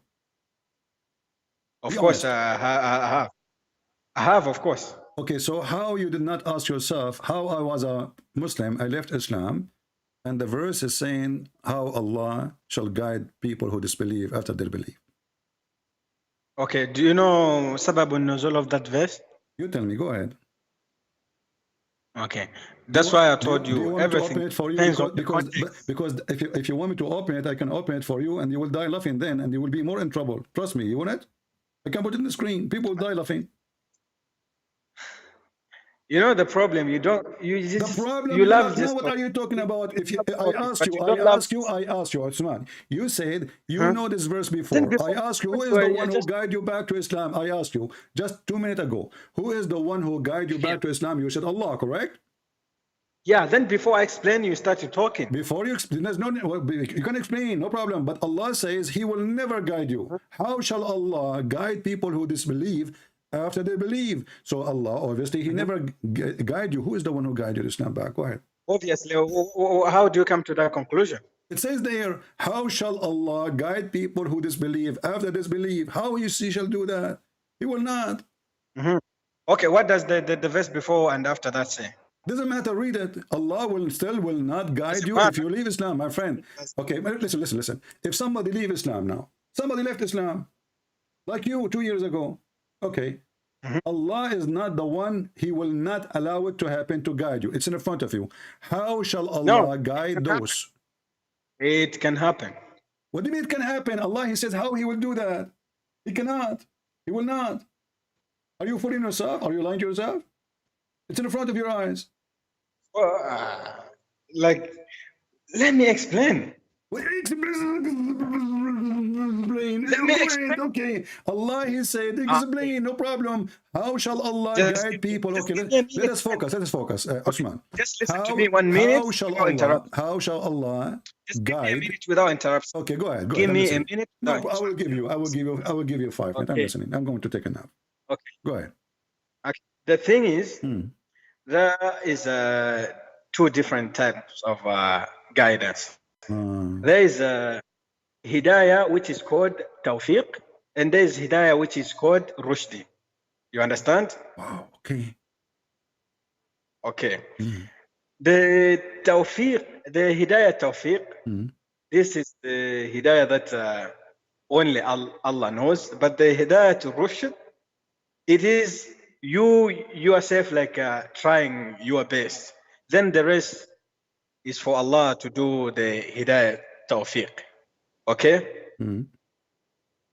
You understand what I said there, right? Well, you can fabricate as much as you want, but still, what this have to do it's with not fabrication. What okay, my friend, are you saying to me that now you going back to Islam is not from Allah?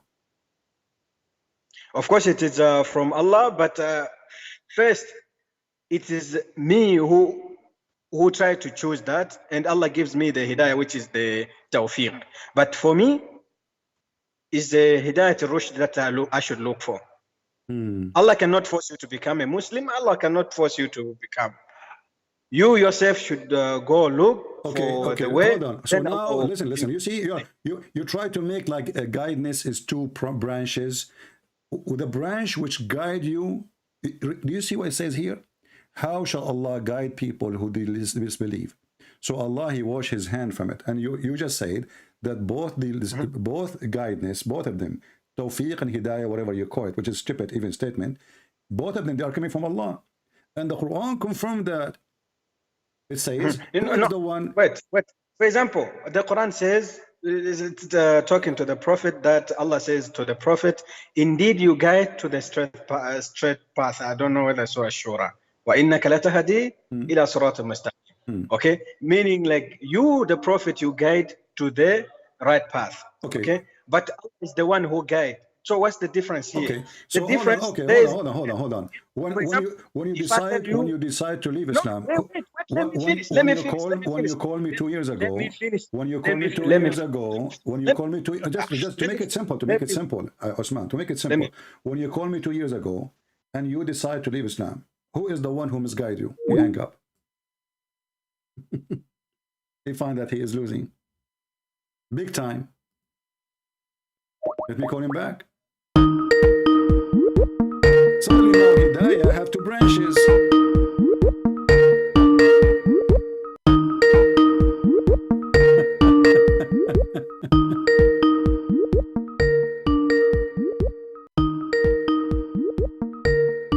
Answer.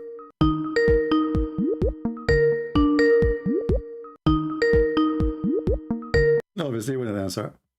The Quran says clearly that Allah is the one who misguides you.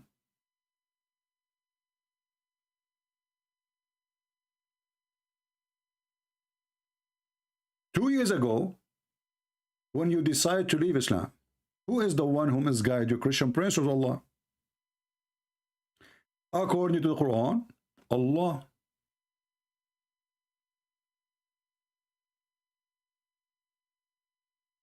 Who misguide people to save Allah?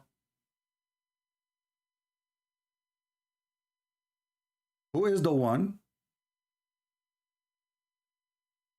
cast you back to disbelief? Read it in front of your eyes. Chapter 4, verse number 88. Allah has cast them back to disbelieve. So the stupid you try to find an excuse after we put you in the corner. We ask you, who is the one who guides you? You said Allah. We should have a verse saying Allah will never guide those who disbelieve after they believe. And now we have a verse says that the one who make you leave Islam is Allah. And not only that, you quote for me a verse saying that Muhammad, he guide. False. The Quran says, do you want to guide him who has Allah has made him go astray?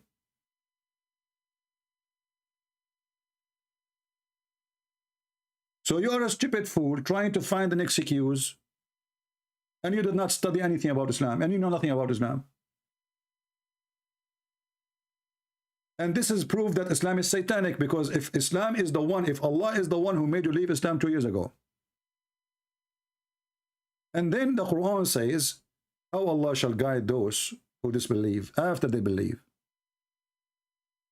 And the Quran says, it is Allah who cast them out of the belief. So shaitan does not exist. Allah is shaitan. And if you say to me, here it says because of that they earned what they earned, sin, all human beings are sinners. This is why Jesus says, I come for the sick, not for the healthy. The sick is the one who need help, not the healthy.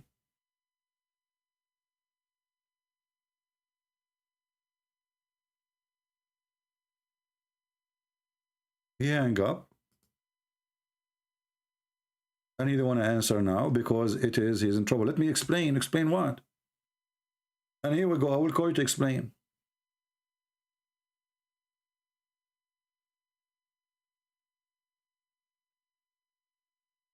And here he said to me, if the teaching, the concept of Paul, the apostle, is the teaching of Paul was very important, why the Lord Jesus preached them himself? Who said he did not?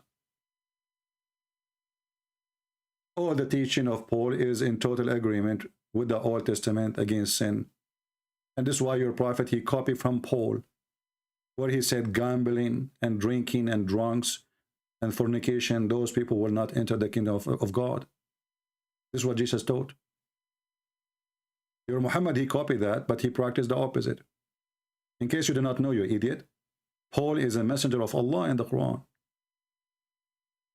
When we say to the Muhammadan who keep attacking Paul, why you are attacking Paul? I will give you the same question. Why your prophet never attacked Paul? As long Paul is exist in the time of Muhammad. Why your prophet never said anything about Paul? That he's a bad Paul. Let me call you back. And now you are in trouble.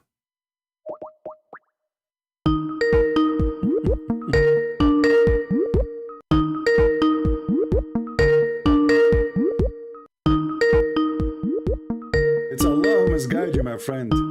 Face it. Who cast you out of faith?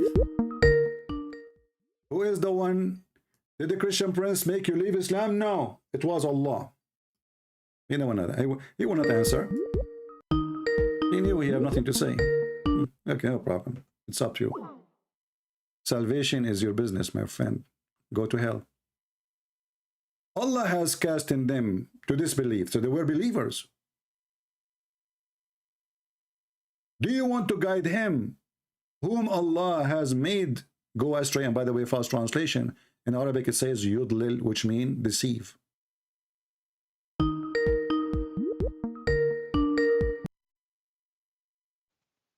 Okay, Osman, go ahead. Mm-hmm. Did you see what I'm saying, showing you on the screen or not? No, of course I didn't see. Okay, go ahead.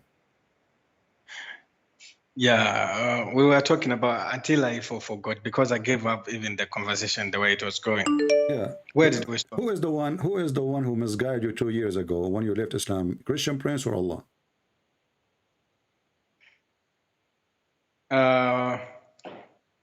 Which guidance are you talking about? Is it the Tawfiq one? 2 years ago. Don't tell me misguided. You know, you left Islam. Whatever you want to call it, you left Islam. 2 years ago, you left Islam. Who is the one who caused you to leave Islam? Christian prince or Allah?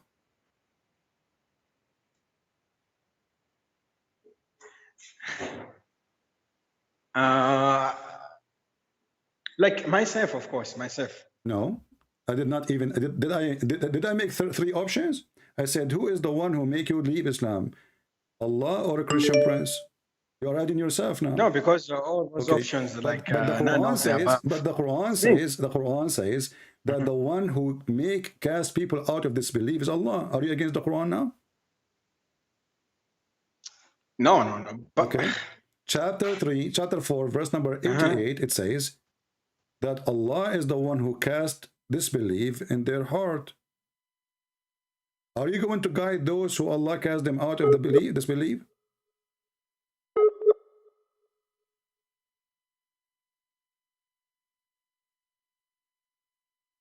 His voice is poor internet. We will wait until his internet getting better.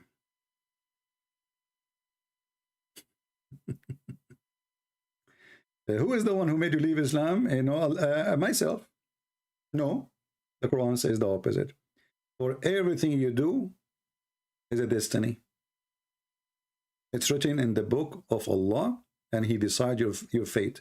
Your belief, your disbelief, your sin, your good, your bad. Allah is the one who decided. Okay, let's hang up on him, try to call him again. Maybe he's stuck.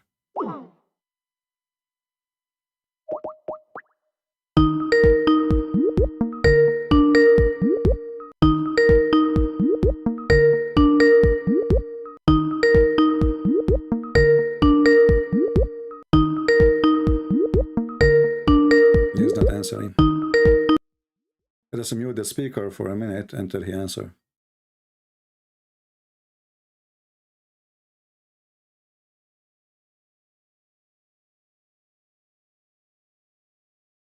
Okay, he's not answering. I don't know. Call me Osman when you can. Islam is a very stupid religion. Literally. If you read this with me here, Muhammad is being threatened by Allah saying, do you want to guide whom Allah has made to go astray? So Muhammad was sent to guide who? The one who is not astray? You see the stupidity? Do you want to guide him who Allah has sent astray?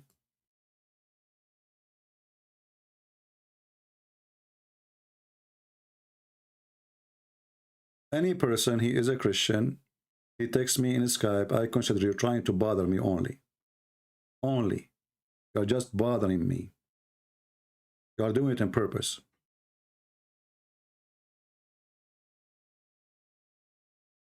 Why you need me to give you a link in Skype for the verse I'm showing in the screen? Are you that much lazy? Chapter 4, verse number 88. Even this one, I need to give you a link for it? And this is why you are texting me in Skype? I blocked you. Here you see the stupidity of Muhammad. He cannot explain why he cannot guide them. Why they are not believing. So Muhammad come with the excuse that Allah don't want that to happen. Do you want to guide those who Allah misguided? So now he's claiming, oh, you don't believe in me as a prophet because Allah don't want you to believe. So when this guy, he left Islam, Allah don't want you to believe in Allah at that time. We have another Abdul. Let us see.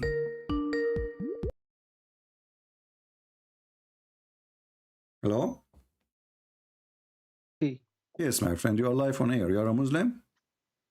No, remember me? I don't remember really. Sorry. Go ahead. Oh, the guy that I was ex-Muslim last week, I think. Oh, okay. And I came to Christianity. Remember I rang you like last week? All right, welcome, my friend. Okay, good for you. Maybe you will call me. Maybe you will call me 2 years from now, and you will say I became a Muslim again. You never know, because Allah is the one who must guide you, and Allah guide you again. No, I won't. No, right. I know so much now. Right. But I have a Muslim friend. I gave him your Skype name, and he said that he will text you. Are you online today or anytime soon again? Right now, I am live. I don't know when I'm going. I don't think I'm going to be later. I mean, that's it. I cannot live inside the internet, my friend. You know? Are you gonna be on like in 2 days, whatever? But whenever you're on, I keep coming here. I keep coming. I'll tell him to ring you whenever every you're Friday. Listen, every Friday, New York time between like around 10:30. You know, Friday and Sunday every morning, New York time, 10:30, around 10:30. I will be. This is fixed date. You know. Yeah, he's actually from Egypt, so he speaks Arabic, and you can help him with this. No problem. He can call me. He can call me now. Text him. He can call me now. Yeah, he's in work right now, though. Okay. Well, when he come, you know what we can do. You know? Can I ask you one question? Sure. Before I go, can you? Because I tried to show him that Allah is actually the moon god, and I think I asked you that the other day, but probably forgot to talk about it. But can you just answer this one question? Is Allah actually? What does Allah mean? Because Dr. Shabir Ali says that Allah means the God. Well, if Allah mean the God, then how you say the Shahada? Why the Muslim don't say there's no Allah but Allah? If the word Allah mean God, correct? So obviously Allah is a name, and it's not a one word. Allah is two words. La and al. Al is a word in Arabic today. It means the, and in the old Aramaic or Hebrew mean God. So like Israel used to be called Israel. Mikael used to be Mikael. Gabriel used to be Gabriel. Even now, the Muslim, they believe that there's a person, his name is Daniel. Even Baal, Al, you know. So Al is a word meaning God. You add it before any name or at the end of a name for a person you worship or a person belong to that God. Baal in Arabic can also mean an old person, right? No, it can, sometimes it can be used. This is all coming from the pagan tradition. Like, you know, if you go in the Quran, actually, here we go. You see. Yeah, I know he's the idol worshipper. Yeah. But no, the word Baal appear more than one time. Oh, does it? Yeah. As an example, the man, Baal is the god of fertility. Right. Yeah. Okay. Another way, the God, the one who if, you know, the one who if. So here you will see it says, chapter 2, verse 2 to 8. You know, it mentioned the word Baal as chapter 4, verse number 128. If a woman, she is suffering, you know, like her husband, he don't like her no more. But what is the word husband here? Muslim translate husband, but the fact there's no husband. It is Ba'laha, Baal, the one who if her. Oh, okay. All right. So if a woman, she feared distortion in a relationship from her Baal, the man who sleep with her, Baal is the god who sleep with women. Is that what the tafsir say on it also, the scholars? Well, yeah, this talking about the husband supposedly, but the word husband is not there. The word there is how do you say husband in Arabic? Zawj. Okay. Zawj for individual. I mean, you say like he is a zawj, this person. If I want to say her husband, I say zawjaha. Here you will see the word it's obviously different. Yeah. Ba'laha is the same word as Baal, but here the same Baal become the husband because he is the one who fertilize her. Sorry to say that, the fertility, you know? Right. Not fertilize. Right. The one who make fertility, make her have a children.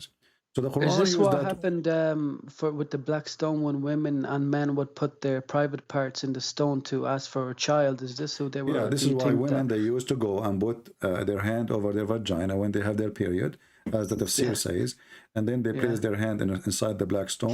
Can you send that link on the thing? I just want to have that link so I can just show people. Yeah, okay, I will. Let me. Anything else? You know. So and anyway, like. But if you go to verse number 2, if you go to verse number 2, chapter 1, verse number 2 in the Quran, you will see it says Alhamdulillahi Rabbil Alameen. Yeah. Alhamdulillah. Yeah. Yeah. Li lah. If Allah is one word, I thought it was lil. Lillah. Li lah. Li. Okay. Lah. Alhamdu means thanks and li too. Alhamdu, and yeah, la you see? is God, right? Yeah.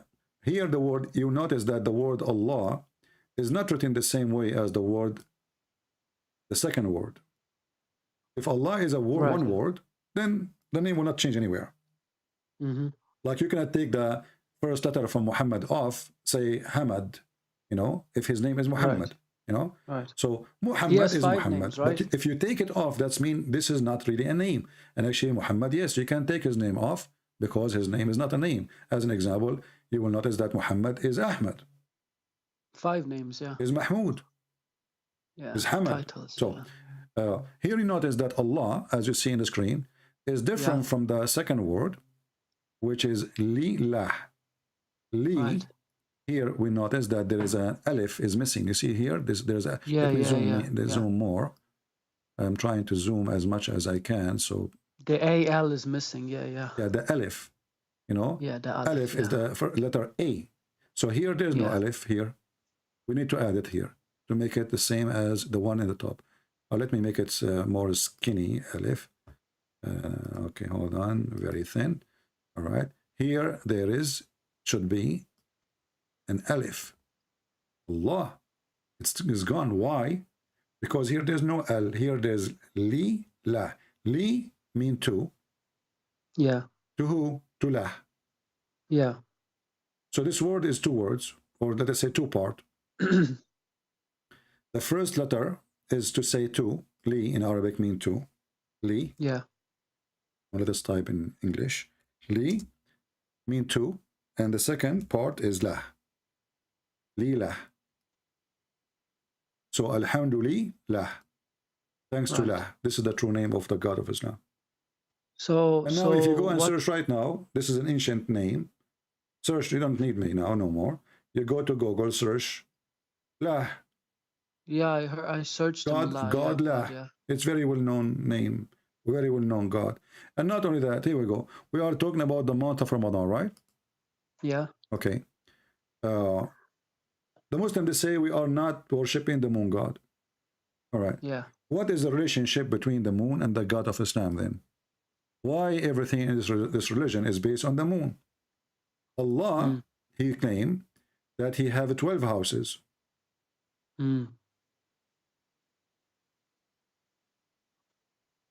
What those houses are 12 moons. Okay.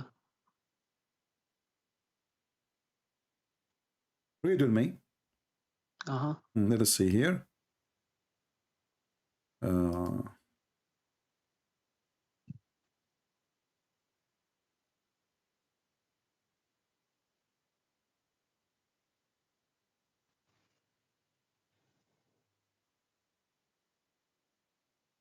All those verses in the Quran is mentioning the word shahr, shahr, shahr.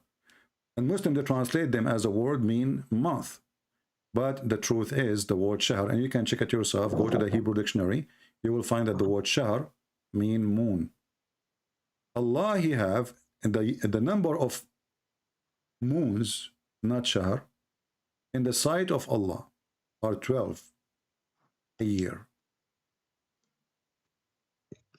Right. Okay. Why they are 12 moon? Is there only one moon or 12 moon? There's only one moon. Right. So how they become 12? You will find the answer for that Allah, he made it so clear, supposedly, Aka Muhammad, in the Quran. Well, it depends what moon. Like one moon for Earth, right? But then other planets might have different moons. But we don't care really. We don't care about what we think. We care about what Allah think. You know, for now we are talking about Islam.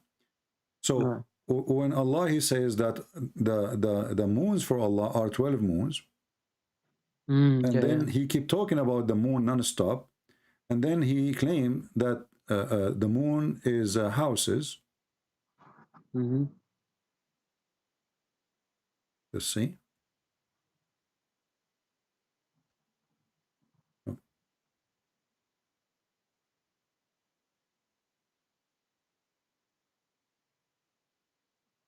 Chapter 15, 16, Allah, he speak about that in the sky he have houses. And those houses, the Muslim here translation, they say they call them the Zodkial signs. Allah, he put them there. Let us see what are those there, what their duty there. Let's see. Allah, he made chapter 25, verse number 16. Allah, he made Buruj. Buruj is a towers, you know, sitting place, a palace. He decorated the sky with them, and then he made the lamp, the sun, you know, and the moon. But those moon keep moving, and this moon, he moved from house to house to those towers. Every moon have a house.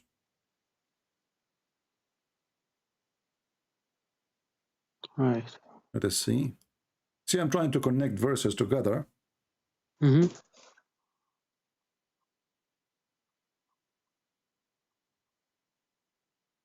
Chapter 36, which is the most clear one, it says, and the moon here Allah is using the word moon, Muhammad, Aka Muhammad, not the word shahr, which mean moon too.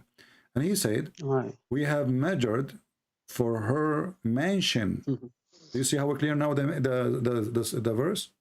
I said to you that the moon in Islam have mansion, have houses, have towers, you know, like a castle. So we made for the moon, for her, a mansion to traverse till she returned like an old lower part of a date stack. Now you can read the interpretation about this and you would die laughing about what they meant by this. But here, according to Muslims, that the moon, there's 12 moon, and the moon, each one of them, Allah, he made for him or for her, if we can call it a female, and the Muslim, they consider it a female, as you see, she have a house, and she live in that house. If you ask the Muslims, what is the mansion where the moon live in? Every one of them, he will give you a different answer, because simply nobody knows what Muhammad he meant. But we know what they meant. This is exist in the old Greek mythology, the Assyrian mythology, the Sabian mythology. Like as an example, Ramadan. Ramadan is a month was celebrated by the Sabian. And the Sabian, yeah, I heard it was a pagan pagan thing. The Sabian, they start the fasting in one city in north of Iraq, and then they go after 30 days to welcome the new moon in a new city. Where can you show me that thingy? I just want to see it. Where can show me what? Show me like where is that information at? Well, you can, like the other day we have a person, he's a Sabian, he called us. You can read some of the books of the Sabian, and you will see they have the same. They have even Zamzam water. They have the ablution, the same Muslim, they do ablution is a Sabian. And even the hadith, even the hadith says that the people and the Arab, they used to call Muhammad as-Sabi. This is why the Quran says the Sabian, they will go to heaven, but Sabian, they worship the moons and stars. The Quran says that those who they are Christians, and those who they are Jews, and those who they are Sabian. But that verse says that those who believe in Allah, so you have to believe in Allah to go to... No, hold on. You see, when the verse is counting those names, and whoever additional. So verily those who believe, and those who are the Jews and the Christian and the Sabian, whoever believe in Allah and the last day, but the Sabian, they don't believe in Allah. Like if Allah is a God of the Jews, they believe in Allah, the God of Muhammad. Those who believe and those who are Jews and Christians and Sabian, whoever believes in Allah. Yeah, whoever. It says whoever believes in Allah and the last day. So you have to believe in those things to go into heaven. This is additional, because the Christians don't believe in the last day of Allah. They don't even believe in Allah, because simply if you go in the Quran... But maybe it's just referring to them as a group, as a name.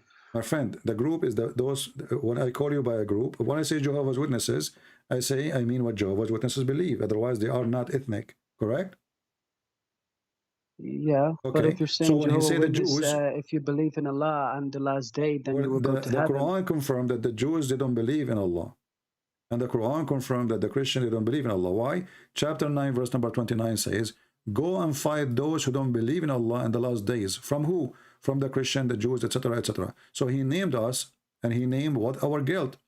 Our guilt. So what does it mean by whoever believes in Allah and the last day and do righteous deeds? This is additional. So he's making everybody. This is when Muhammad was weak. He's trying to make everybody follow him. So he said to the Sabian, you go to heaven.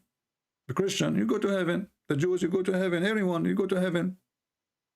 But all of us, we knew, the Quran says in chapter 9, verse 29, that Muhammad saying, fight those who don't believe in Allah.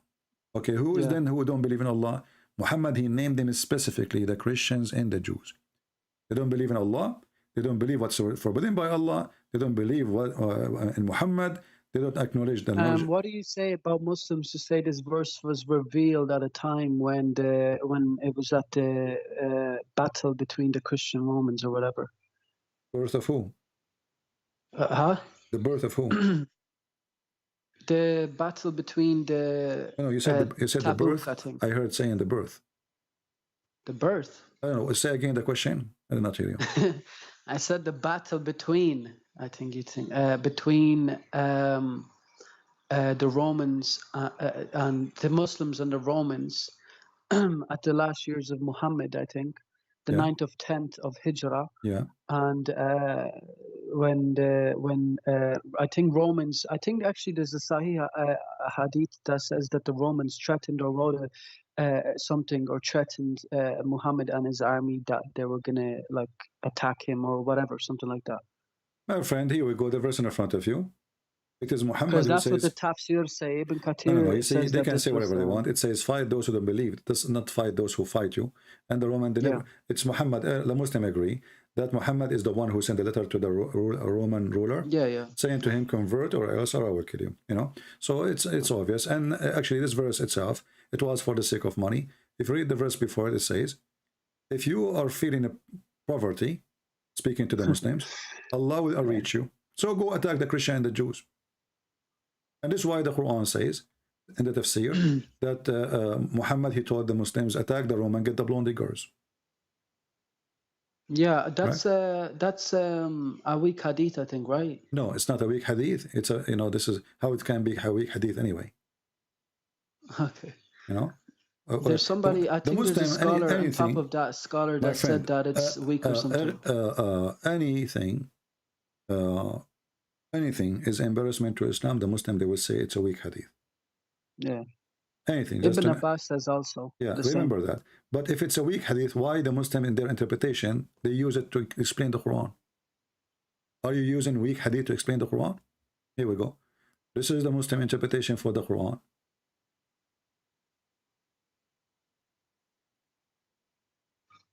The Sirah Tabari, volume number 14, page number 287. So why a Tabari or any Islamic scholar, he used something is not true to explain the verse in the Quran. Yeah. So when Muhammad, he says, "Ughzu Tabuk, taghnamu banat al-asfar," and the hadith is there. Why the Muslims, they have it for centuries and thousands of years, more 1400 years, and now suddenly it's rejected simply because they are trying to hide the faith of their prophet. But if they want to hide it, I advise them, take it out. Go and burn those books. And actually, this is what they did. Right now in Turkey and in Saudi Arabia, two different projects, they're trying to take away anything will cause a problem to Muhammad, or the hadith, which will make Muhammad look like an evil man. They will try to take it away. So you said Muhammad committed adultery, right? Yeah, but we don't want to jump. This is adultery. He's attacking the neighbors just because they are blonde. Yeah, you know. Okay. Look, let us invade the Banu al-Asfar. Banu al-Asfar mean the blonde. The Asfar mean yellow. Let us invade the yellow children's. So we can get, the translation is not really good. Let us, so we can get the blonde girls. A man, he said to him, a decent man, he said to him, permit me, forsake me. Don't tempt me with the blondie women. Why you are tempting me with blondie women? A Muslim man, he said that to Muhammad. Yeah. Anyway, my friend, so we can take more callers and specific Muslims. Okay, thank you. Let your friend, the Muslim guy, call me. He's welcome anytime, and we will be happy to take him. Okay, salam alaikum. Bye-bye. Take care. Shalom. All right. Forgive me if you are a person who called me, like this guy, Osman. He called me 2 years ago. I don't remember him, really. But I look at the chat, and I found I have a chat with him. You know, this is why I remember now.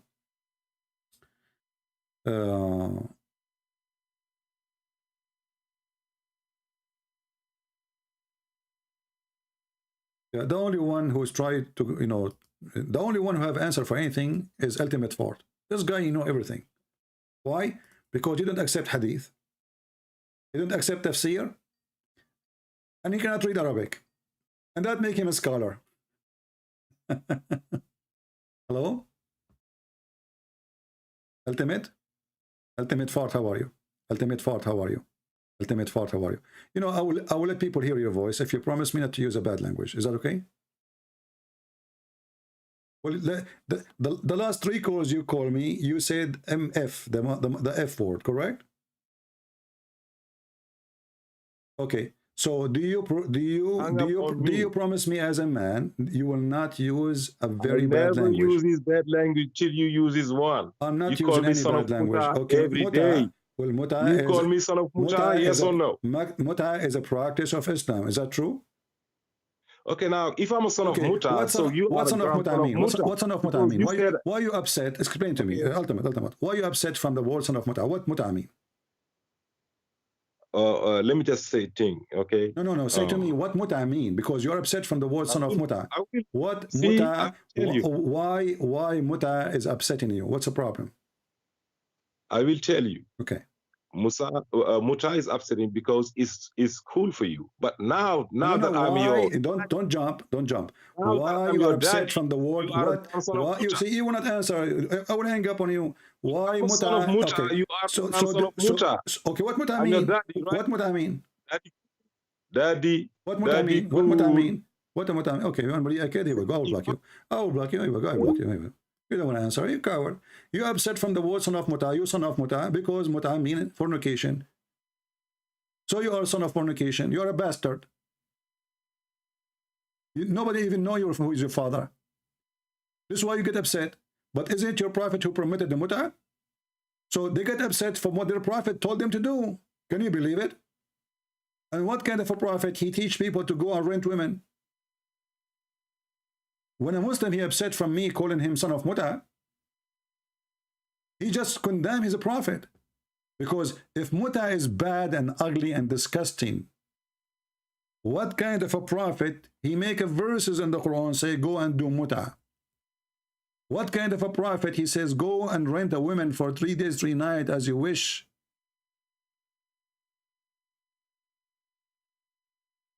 Do you see how Muslims, they help us to prove Islam to be a very ugly, disgusting cult? If Muta is a... Don't you Muslim call it temporary marriage? So I'm saying to you, you are a son of marriage. No, the truth is, when you say Muta, this is not marriage. We know it's nothing but a fornication and women get paid to open her vagina. Excuse my language. There's a condition. The women, she have to get paid for opening her private part. And there's a condition. You have to agree for a certain agreement. As an example, how long? How long the effing process will be? 5 minutes? 5 hours? Then, number 3, they have to agree about how much money she will collect. So, when we say the son of Muta, I am just using what your prophet said. A man is renting a woman for 3 days, 3 nights. The woman, she delivered a child from those 3 nights, 3 days. He is son of what? He is son of Muta. In fact, all marriage in Islam is a Muta. All of it. Because Muta, what is Muta? Is a contract, employee and employer. Even Muslim website, with no shame, they describe the Muta as a rental agreement. Let me open the Muslim website for you. Just to show you, we are not making things up. This is how filthy, this is satanic cult. And Osman, he says to me, he found that Islam is the truth. This is the truth. Why Jesus, he allowed Muta before? And Moses, he allowed Muta before?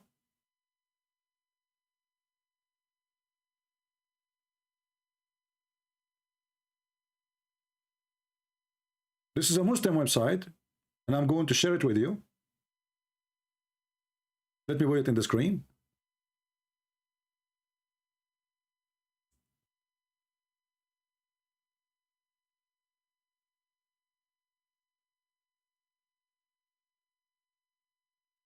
The 4 pillars of Muta, alislam.org. This is not a Christian website. This is not a Christian Prince article. There's 4 pillars of Muta. This potato, ultimate fort, filthy mouth. When I showed him this verse, he said, this doesn't talk about Muta.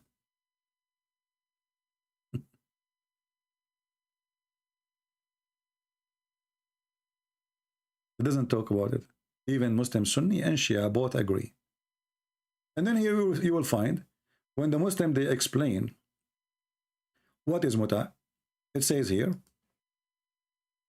in some work, special terms applied to women who participate in Muta, in Arabic, mustajara. What mustajara mean? Or rented women. Do you see it? So they say to us, Islam prevent us from sin. But Islam legalized sin.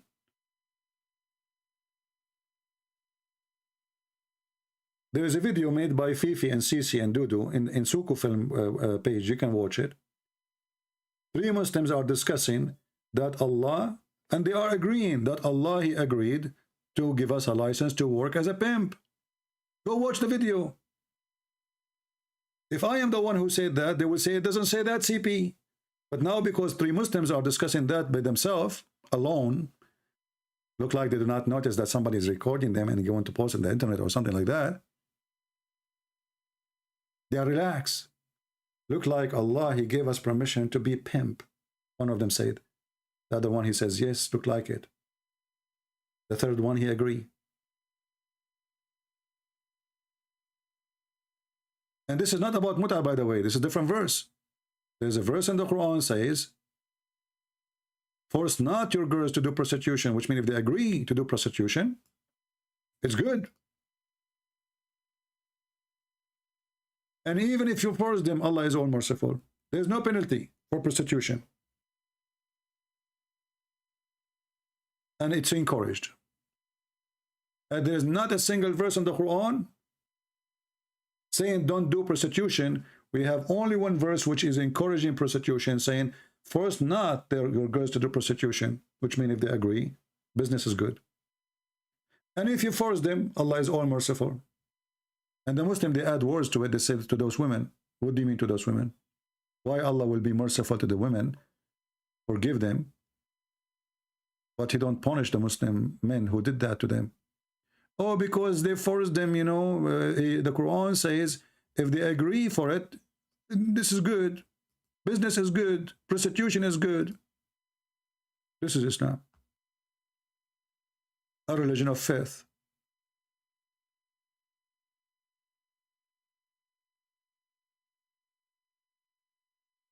There's a book, you know, there's Musnad Ahmad, Imam Ahmad. There's many books of him. If you want to learn more really about how filthy, how ugly, disgusting this religion is, go read the book of Musnad Ahmad.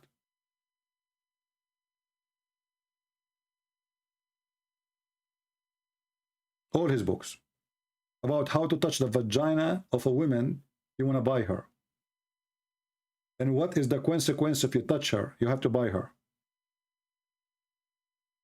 And what a slave woman she have to show of her body when she is in the stage for buying and selling. If you read another book about the faith of Islam, read the book. It's called Kanzul Ummal, the treasure of the workers. Extreme faith. If you read a book, actually there's a book, there's a very well-known Imam, his name is As-Suyuti. Very big name in the Islamic world. As-Suyuti. The whole book is about how to F.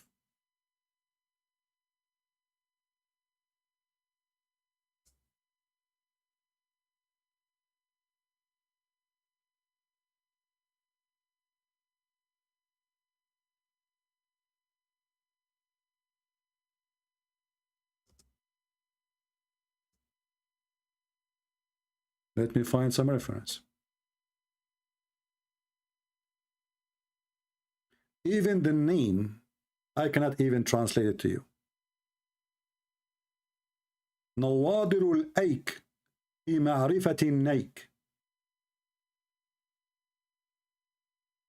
I will try to translate, and this is the PDF file if you download it.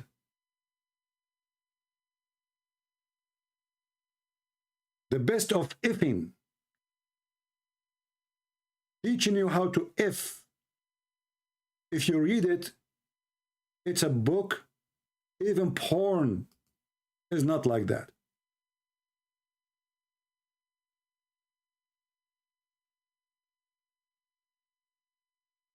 The word here, the word neek, this is the F word in Arabic. That's why Muhammad, when they brought a woman to him, a man to him, or he came to him, he said, did you aniktaha? Did you F her? This is the filthy language of Muhammad. The same word. The Naik book. The book of effing. Muhammad, he asked the man, Aniktaha? Aniktaha did not mean, did you have intercourse? Intercourse is a nice language. Aniktaha means, did you F her? It's in front of your eyes. The Muslim, they translate, did you have intercourse with her? Why Muslims don't be honest and translate as it is? Did Muhammad says, did you sleep with her? No. Did he say jamataha, which means you like gather with her and do sex? No. Lay down with her? No. There's many ways to say the word. I mean, what happened? He used the word aniktaha, which is, did you F her? And any Muslim who speak Arabic, he knew that I'm saying the truth.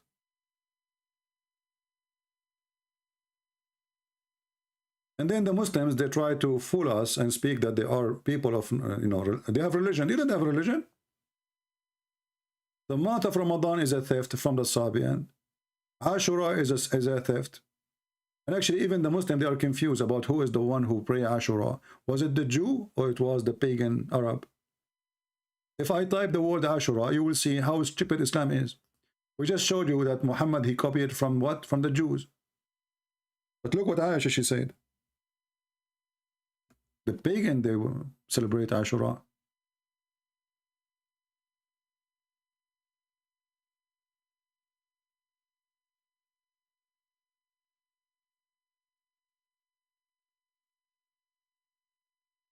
Let us see.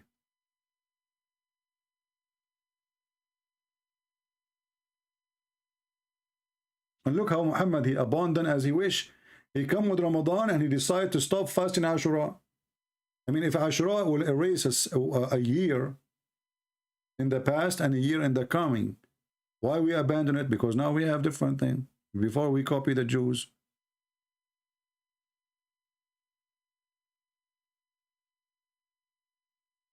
Read carefully. In the period of ignorance, supposedly the Muslims, they think that the Arab before Islam, they are ignorant, and they are supposedly, the Muslims are not ignorant. Quraysh used to observe the fasting of the day of Ashura. But we just saw a hadith saying that the one who did that, it was the Jews.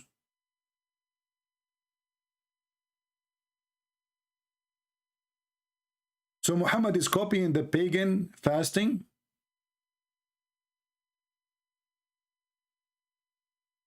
And he was following the pagan fasting. And then when Ramadan came, he abandoned Ashura, and now he is fasting Ramadan.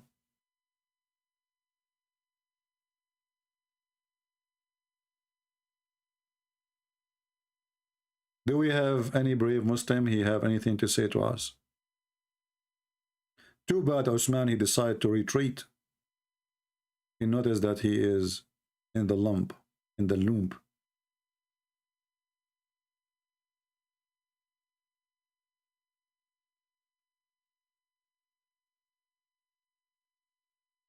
Any Muhammadan?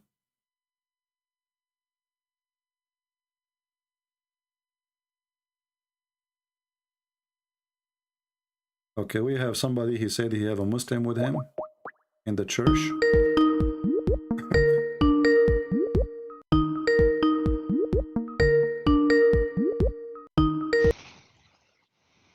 Hello? Hi, friends. Yes, my friend. You said you have a Muslim with you? Yeah, correct. He's not here with me now, right now, but I can make him call in like 2 minutes. All right, I will be happy. What his name, so I can know it's him? His name is Rafiq, and okay. Just type for me the name is his Skype name in Skype, so I will know it's him. I will not take someone else. Okay, great. I'll call back in 2 minutes. All right, thank you. All right, so he's saying to me he have a Muslim, and he is very well knowledgeable about Islam, and he is stuck with Islam. Okay, let's see how knowledgeable he is. The last knowledgeable person about Islam I met, he left Islam, and now he opened his own church. He became a Christian minister.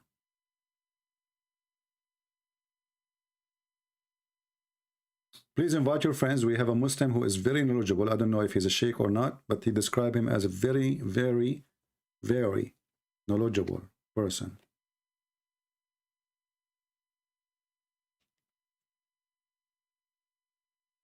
Very knowledgeable.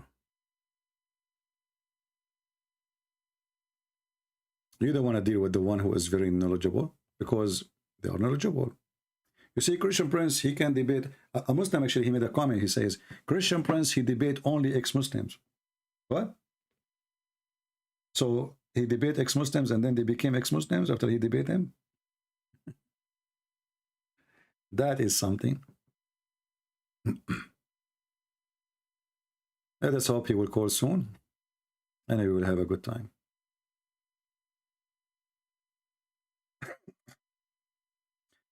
Don't forget, we are going to have our podcast always. There's 2 fixed days, but during the week I will come here too.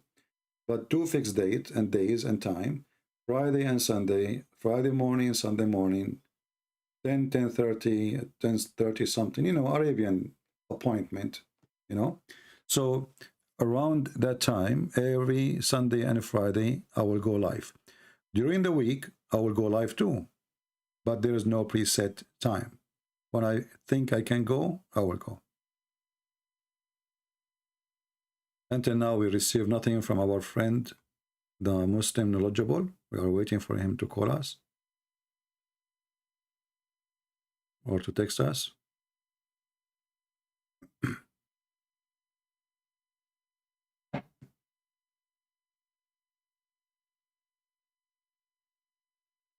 Islam is a very stupid silly cult. I mean, do you need even to have a brain?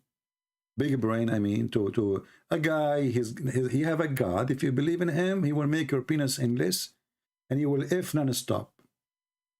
And this is because you worship him. This is religion. I mean, what's wrong with people? This is a penis worshipping religion because the purpose of you believing in this God is your penis. What is the reward? Penis. What other reward? It's still penis too.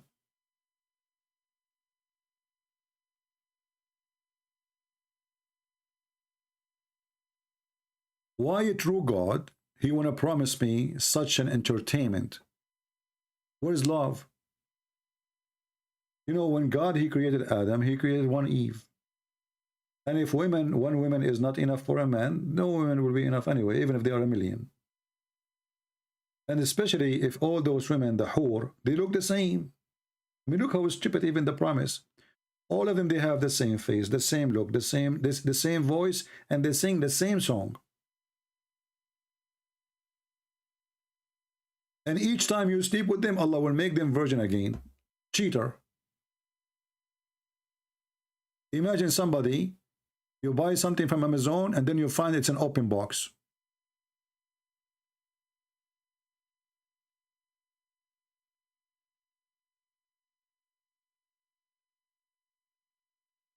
Why Allah he make them virgin again?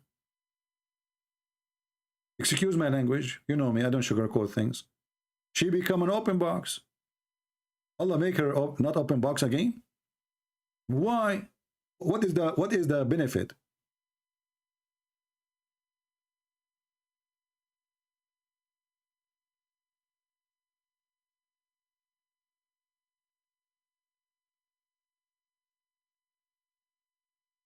Here we go. We have the gentleman. He just called, text us.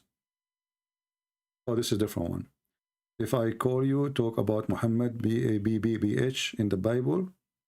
You want to talk about Muhammad in the Bible? Okay, until that person he called us, we will call this Muhammad here.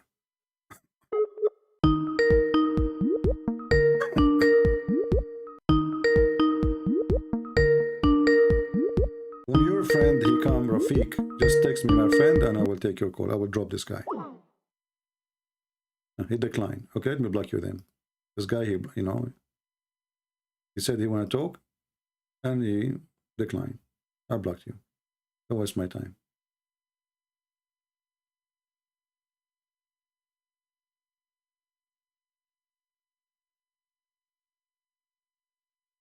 I am thinking to start a new religion. And you know, guess what? Muhammad, he promised you, if you are a bad person, because there's heaven, there's level, you know, the lowest one will have 72 women at least, and 80,000 little boys. Guess what? If you follow me, my name is Allah number 1. I will give you 74 virgin, not 72, plus free internet, plus Netflix, plus Amazon, plus free shipping and return, plus Unlimited supply of condoms. What do you want more? Plus, Allah in the Quran, He promised you meat of birds. I have lobster, shrimp, salmon, all kind of fish, plus Viagra, unlimited supply of Viagra. Who is better to worship now?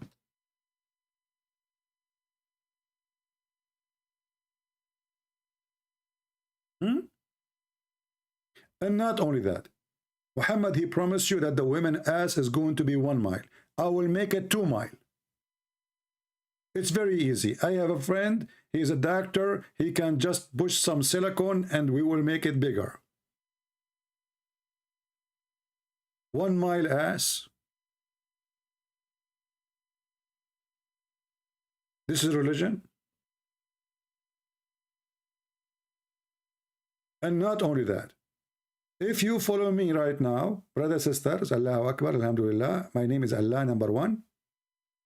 I will not allow shaitan to take hair from your anus, because this is happening only for you are worshipping Allah.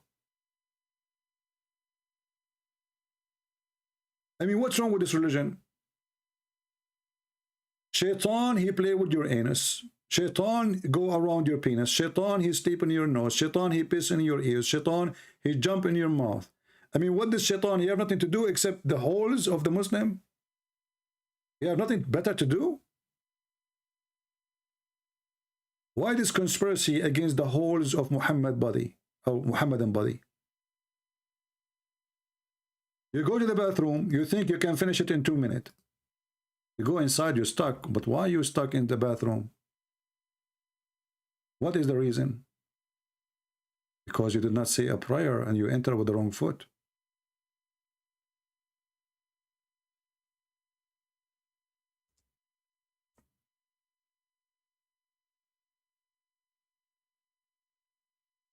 Brother, it's true story.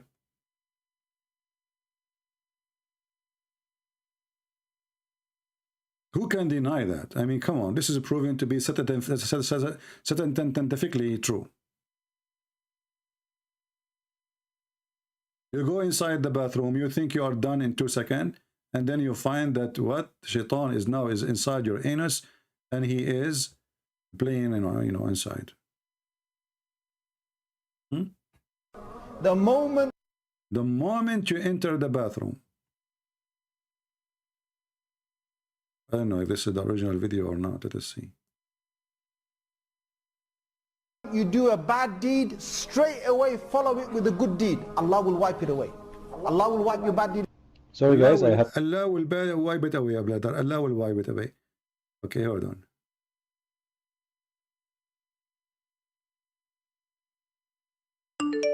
Allahumma inni a'udhu bika min al-khubuthi wal khaba'ith. So Allah protect me from these devils. You go in there with your left foot. The left foot you went in, you get a reward for that. The dua. Listen carefully. Yeah, let us see. We have, I think, the Muslim guy, Rafiq. He's calling. Who's texting? Hello? Yo, hello, hi. Yes, Mr. Rafiq, you are welcome. Yes, welcome. So, I heard that you are a very knowledgeable Muslim about Islam. Yes. All right. Can you speak louder, please? I can speak louder, of course, no problem. Do you hear me louder or not? So what do you think about Islam? Is Islam really from the true God, and why, if it is? Oh, you're... Hello?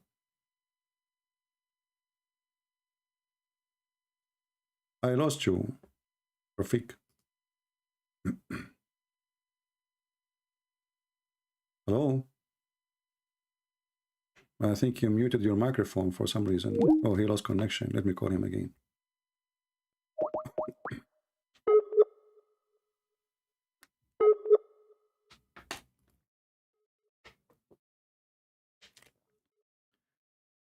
His internet is bad.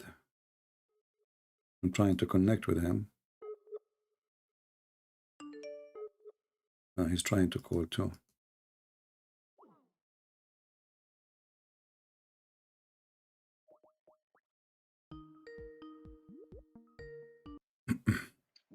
All right, Rafiq, I lost you. Sorry for that.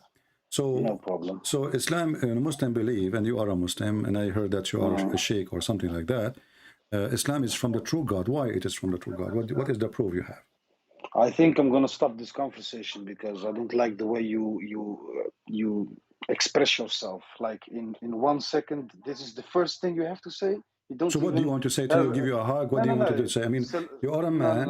Leave it for this. You are a man. Leave it for this. You are trying to find an excuse. You are trying to find an excuse to hang I'm up. not trying to find something. So what's wrong? What I did? What I did? No. This is. I said to you, is Islam the true religion? All what I said to you is Islam is true. Okay, tell me why. Okay, tell me why. Why you're upset? Okay, tell me why. Tell me why. Tell me why. I'm gonna leave you alone. This is So not. you are I running don't away. like your. You are running away. You are being my friend. I did not say to you any wrong word, and you are trying to find an excuse. You told the people in the church there that you are knowledgeable. Obviously, you do not know anything. So then stay, my friend. Stay. Can I talk now? Sure. Can I talk now? Stay and don't You leave. want to talk to Okay, all so of the time, or why can we Islam have is the religion of truth? The mic is yours. Okay, can I talk now? Go ahead. Your the way you talk, your how do you say that? The tone you talk into, I don't like it, and so I'm not gonna. It's not running away. It's like, why should I? Okay, what tone? What tone you want me to talk about? I'm not going to say anything. You see, you are finding an excuse to run away, you coward. So you lied to them. You told them you are knowledgeable about Islam. Obviously, you know nothing. I did not say anything wrong. I said to you, and it's recorded, Muslim believe Islam is the religion of truth. Why? What tone? What the way you talk? Because you are a coward, you told those people that you are knowledgeable, and now you are in the exam, and everybody will notice in 2 seconds that you are a shish kebab hummus. So you run away. Potato. Of course, Islam is the religion of truth, but why? I'm going to leave. We would not start him, we would not say anything.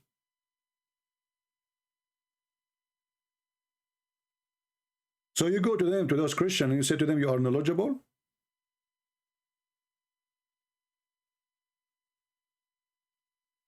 I don't think even you have high school.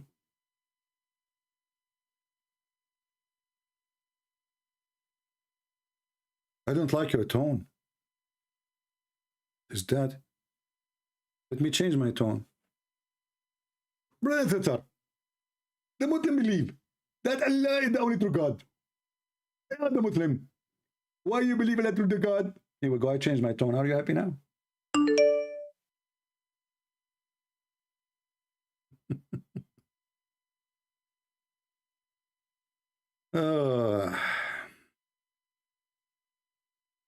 I don't like your tone. That is something. Where is the Christian gentleman who called me? Let us call him.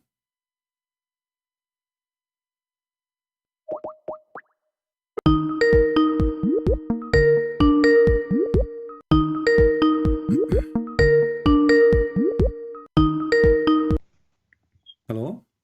Hi, CP. Did you see what happened? Yeah, I see what I'm calling with him now, and he's not happy. He's a potato. I did not say anything to him. I just say Islam like is a true religion. Why? That's all. Yeah, true. You ask him a question, but he didn't like the way you tell him that he might be a sheikh or something else. So he's what sheikh? Yeah, whoever he is, he can say I'm not a sheikh. He can say I am whatever. I am a guy who taxi driver. just a regular guy. But I'm trying to solve and trying to see if he's willing to talk to you once more or not. I can tell you, he is not. It's not about willing. He's trying to find an excuse to run away. That's all. And here we go. I made a challenge for him to prove me wrong. Okay. If he is not afraid from talking to me, then he should come. And I asked him the question. I did not insult. I did not say anything. True. And they have no reason to run away. Secondly, he said, you don't want to let me talk? Will you just start saying, I don't like your tone, I'm leaving. So I'm trying to talk to you before you hang up. Yeah, true. Okay, Yeah. let me try to talk with him and come back to you. I'll try my. Okay. Take care. What is that, man?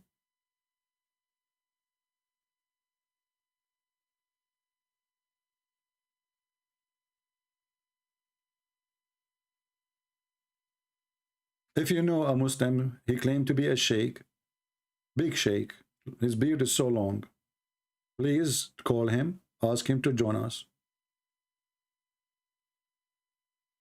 I don't like your tone. I will change the way I sing.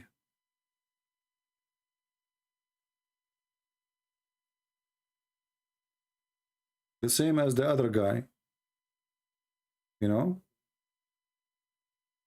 We show him the verse. He starts saying to us, there is two kinds of guidance. Who cares what kind of guidance coming from Allah? So who is the one who misguide you and take you out of Islam? He don't want to answer. The verse says Allah is the one who misguide them.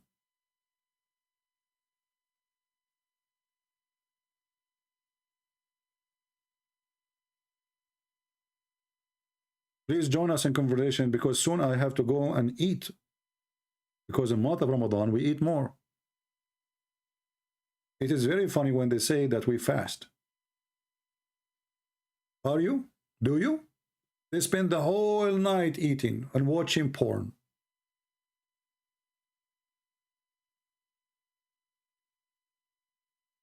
Because your sin is forgiven, you did fast, my friend. That's it. Very open, lousy, sexual cult.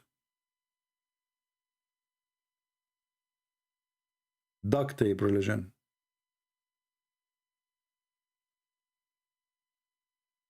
Do we have any Muhammadan would like to join us? Sheikh. Any sheikh? Yeah, this poor Christian, he's trying to convince him now to call back. Don't waste your time. He will not call. He will not dare. He knew what would happen if he called. He knew that he knew nothing. He speak. Actually, I noticed he even tried to change his voice. That is me, you know. Did you see how he was talking? He don't want even his voice to appear.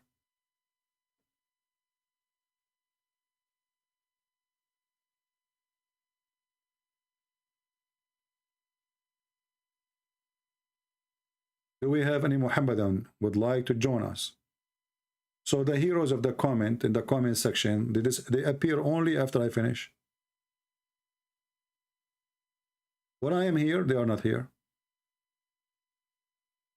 And the best answer, Muslim, they show you. You show them how stupid the Quran, like the sun set in a muddy spring. Muhammad in the Bible. My friend, what Muhammad in the Bible? The sun set in a muddy spring, and the sperm coming from the backbone of the man and the ribs of the women. The Muhammad in the Bible. Abdul, listen, focus with me. Focus with me. Let us say, for the sake of argument, Muhammad in the Bible. But Muhammad is doing what in the muddy water where the sun set? Muhammad in the Bible.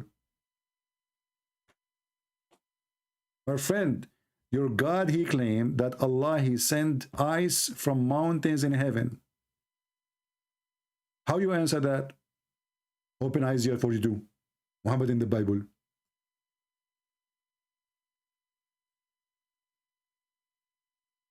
That's amazing.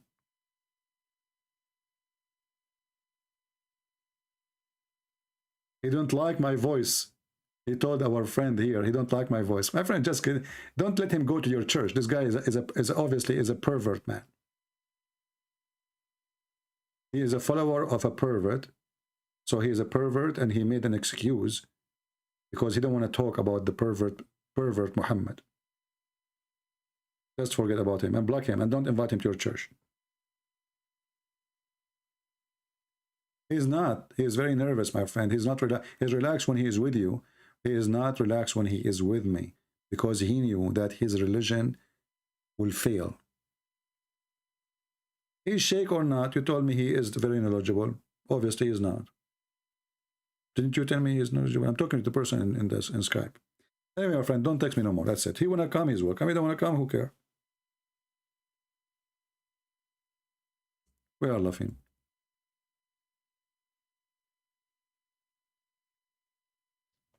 Brother Abdul, your God, he says, Allah, he sent hail from mountains in the sky. How you can answer that? Okay, I will answer you. First of all, Muhammad in the Bible. Okay, Abdul, let us say Muhammad is in the Bible as you claim. How you fix the poo-poo of your prophet? Okay, first, the prophet, he told the truth. And explain to me why Muhammad is in the Bible.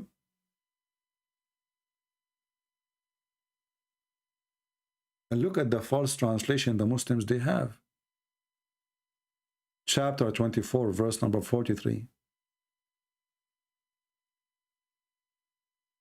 He sent down hailstone from the mountains in the sky. Actually, this is the correct translation. Sorry. Finally, I found, which translation is that? Finally, I found a serwar.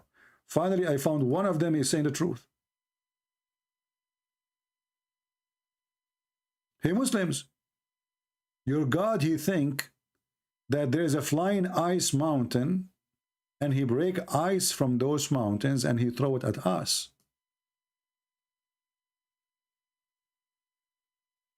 How you answer that? Muhammad in the Bible.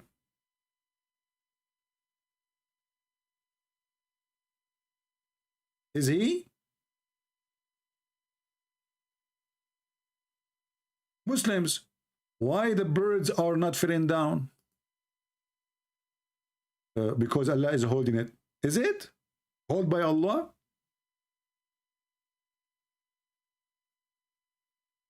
Is it really true that the bird they don't fall down because Allah is holding them?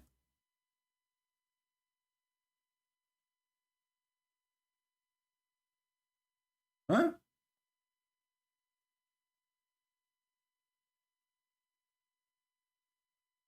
Look at this madness. Is it true that Allah he opened a school to teach Solomon the language of the birds? Yes. Okay. How come Suleiman he understand the language of the ants? How you answer that? Okay, Muhammad is in the Song of Song. What the heck? Guys, do you think that the Song of Song, the original Song of Song, is written by the language of the birds? Because Allah, he taught Solomon the language of the birds. And he have an army of a chicken.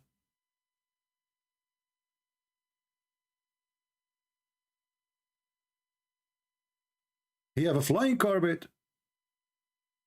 He have an army of a chicken genie human. And his army sit in the top of the what they call it? The one collect the rain, you know? So Suleiman, he have a big house in the top of a flying carpet. And then all his army and ministers, they are sitting in the edge of the roof. How big that roof is? 600,000 chairs just to sit on the top of the flying carpet of Solomon. This is Islam. And they say to you, scientific discovery of the Quran. And then we find that Suleiman, he died, and he died standing, holding a stick. And nobody noticed that he is dead. Why? Because of the stick. Those things happen all the time. I mean, think about it.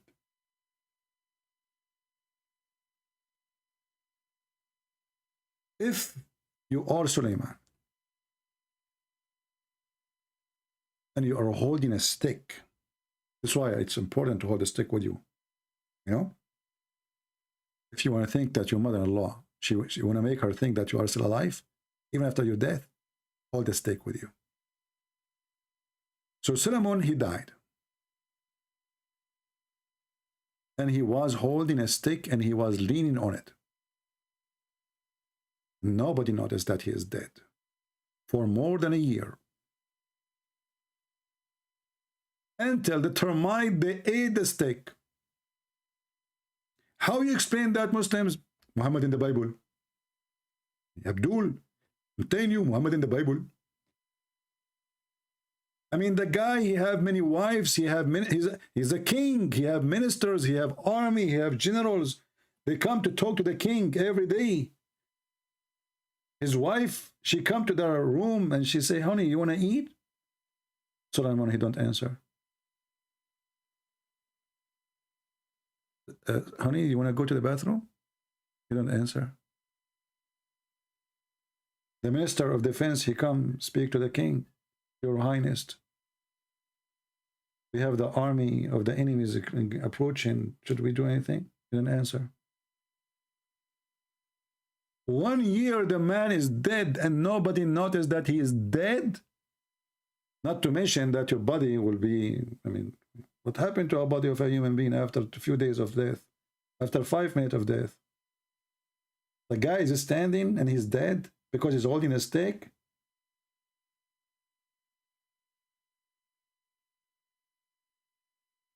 You don't like my tone? Do you like the tone of Muhammad when he said, go and bite the penis of your father? Maybe that tone will sweet you.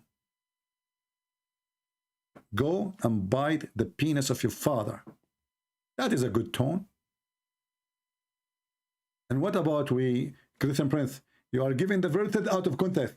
Yeah. Let us go and read the interpretation made by you Muslims. Chapter 34, verse number 14.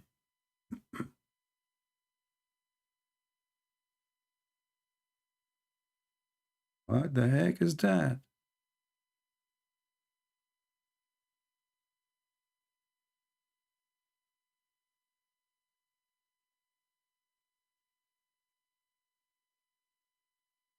Amazing, amazing, brother. The Quran is amazing, brother.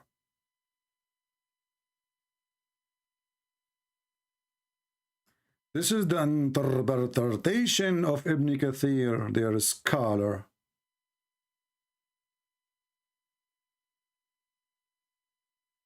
Brother, Allah tell us how Solomon, breeze be upon him, died and how Allah concealed his death. Yeah, Abdul, how he concealed his death? The guy, he's just, it's because of the stake. He was leaning the stake. How he concealed his death? From the jinn, who they were subjugated to him to do labor. The genie work for somebody tell Putin how he can get some genie instead of getting some Kadyrov and his puppy who ran away from Kyiv. 66 kilometers they come from Chechnya, and then they run like potatoes from Kyiv. And for sure, before they run away, the coward, they did not forget to shoot somebody's and some people driving their bicycles. He was leaning on his stick, which was his staff. Ibn Abbas said, this is the cousin of Muhammad, may Allah be pleased with him. And Mujahid, companion of Muhammad, Al-Hasan, I want to add Murrah to Imam Murrah, and Qatada and others, they said, he stayed like that for a long time, nearly a year. And when the creature of the earth, which kind of worm, ate it through the stick, it became weak and he fell down in the ground. Makes sense.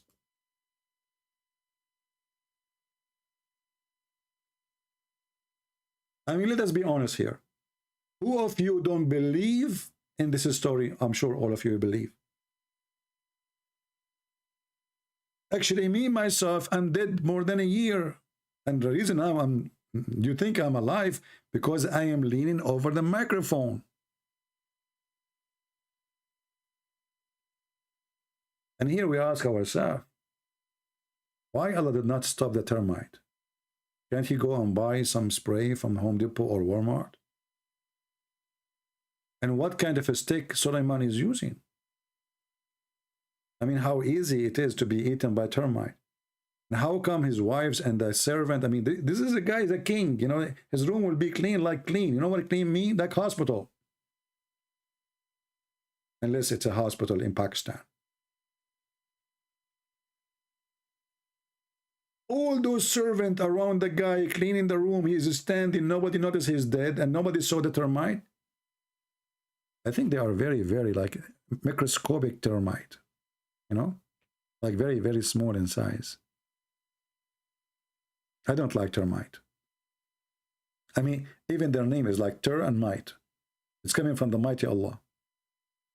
Think about it. Termite. They are coming from what? From the might of Allah.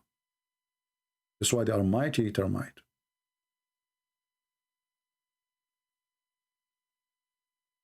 This is a king, his staff will be covered by gold and jewel. And the termite, they ate it. Is that how fast?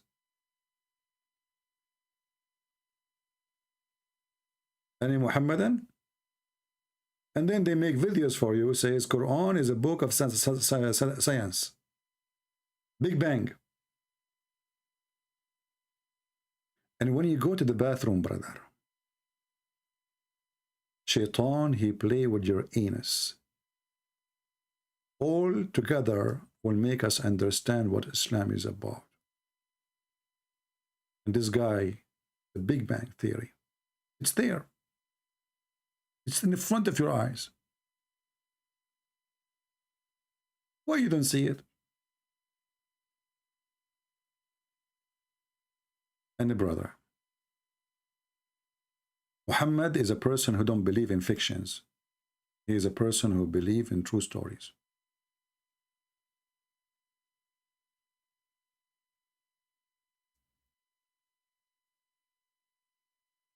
The lizard,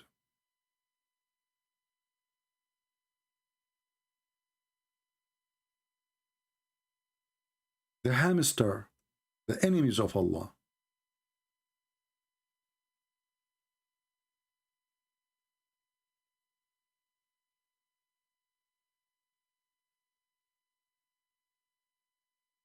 If you want to learn about something truthful, you have to be smart. Learn from Allah and His Prophet. Can we keep hamsters as pets? The Prophet ﷺ instructed us to kill 5 types of animals, whether we find them in the hill area, which is out of the haram, or inside the haram. And he also ordered us in different hadith to kill mice, because a mouse is a type of an animal that is evil by nature, and it carries a lot of diseases, and the plague is one of them among others, and it's known to be destructive and with evil intent. Even it may take. My friend, I know a hamster. He committed many crimes of rape. He's very well known. There was a woman, beautiful woman. She was sleeping in her bed. In the middle of the night, she woke up and she had no panty. She could not understand why. And she was terrified.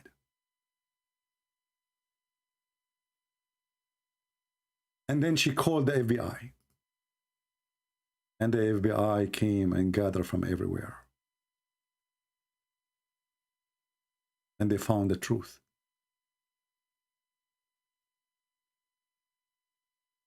It was a hamster.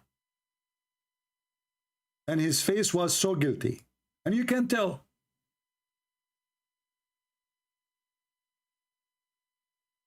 I mean, I don't know how many of you, they have this special ability to see things.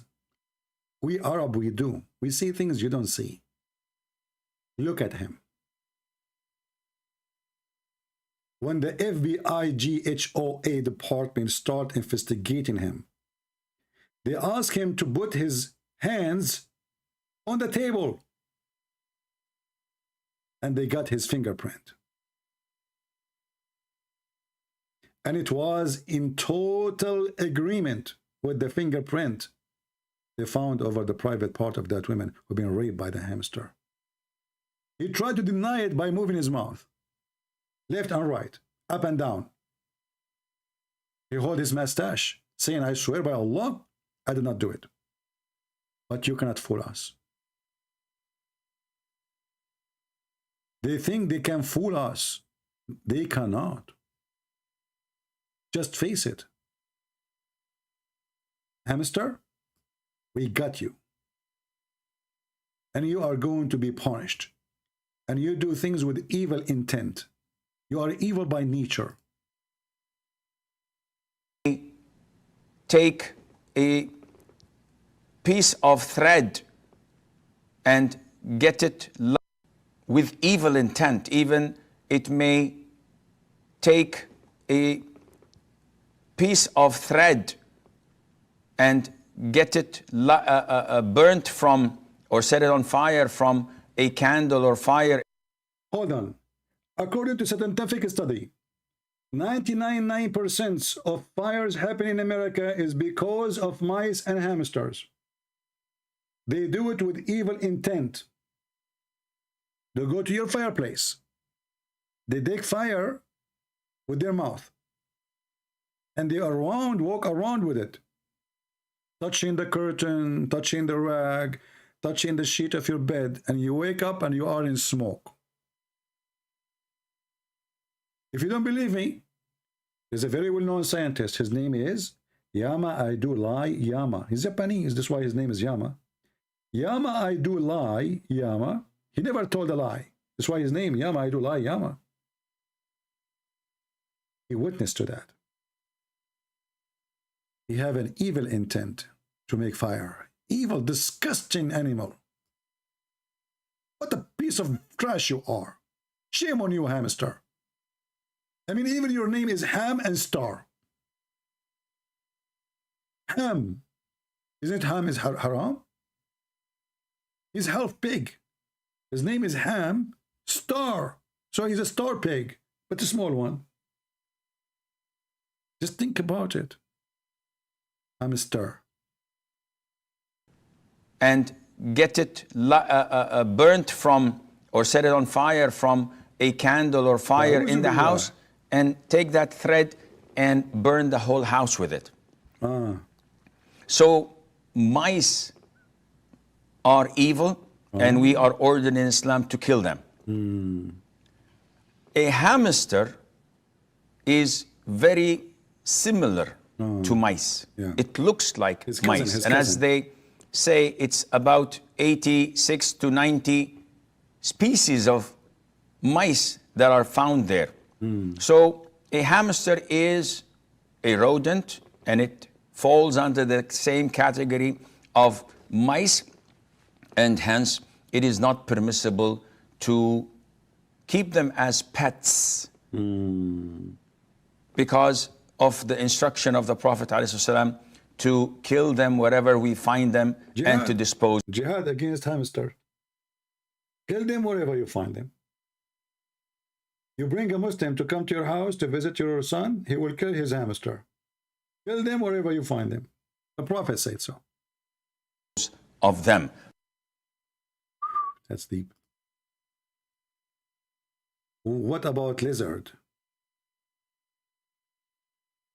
What about lizard? What we should do with lizard?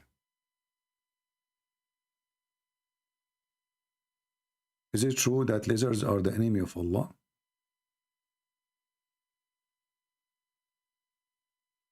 Yes. Lizard is the enemy of Allah. Justifiable, and it's a legitimate thing to do. Likewise with the house lizards. And there is a hadith in Sahih al-Bukhari where the Prophet told us, alayhi salatu wasalam, that when Prophet Ibrahim, peace be upon him, was thrown by his people in the blazing fire, all the creatures of Allah used to try and put off the fire, with the exception of the house lizard. Unbelievable. It used to try to blow so that the fire would grow. Alhamdulillah, I'm a Muslim. Alhamdulillah. Alhamdulillah. Prophet Abraham, he suffered from the lizard. All the creatures, they tried to put down the fire, except the filthy son of Mut'a, the lizard. I'm telling you.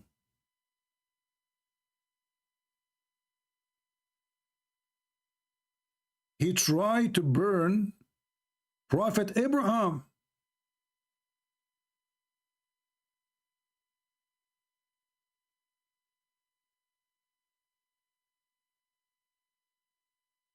I cannot believe it, how disgusting this creature is, how evil he is.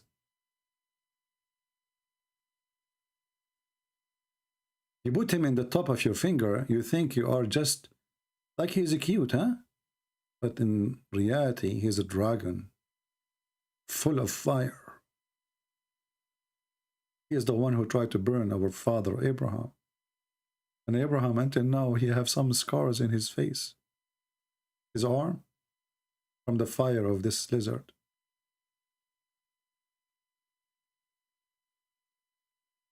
Why you do that? Why lizard? What's wrong with you? I have a question. Did this guy says all the creatures of Allah try to put the fire down except the lizard? Uh-oh. Does that mean dogs and pigs, they were trying to put the fire down? So why wouldn't I kill them too? All the creature of Allah, they try to put the fire down. True story, by the way. This is true story. Just think about it. So killing them is justifiable and it's a legitimate thing to do. Likewise with the house lizards.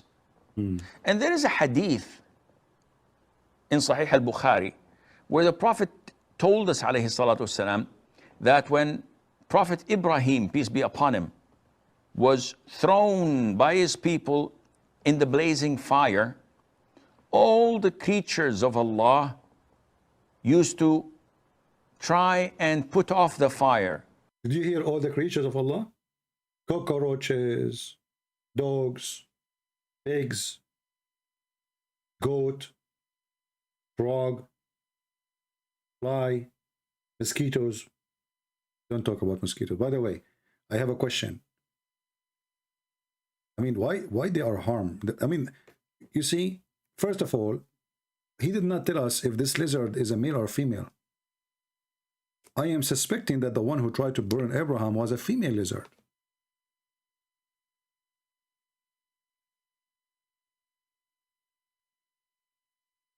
Prove me wrong. Okay, hold on.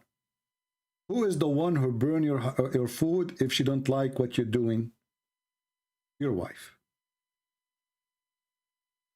Who is the one who will burn your suit if you're trying to go out at night without her permission? She put like a cigarette or something in your suit, hole in it, your wife. Just connect the dots. Who is the one who tried to burn Abraham? A female lizard. It's obvious. Who is the one who burned your credit card by going shopping online or offline? Your wife. Who is the one who burned the money in your account? Your wife. It's a common sense. And Islam is a religion of common sense. There's a prophet, his name is Abraham, and now he is going to be burned alive. All the creatures, they gather together. Cockroaches, hummus, tummus, fummus. No, we will not let Abraham die. We are going to help him. Bring water. All the creatures of Allah, from the Sahara Desert, all the way to Alaska, even the big bear of Alaska, even the fish of cinnamon. They call them cinnamon, by the way. See? The fish, they carry water. The spider carry water. All the creatures of Allah. Chickens, turkey, Erdogan. Except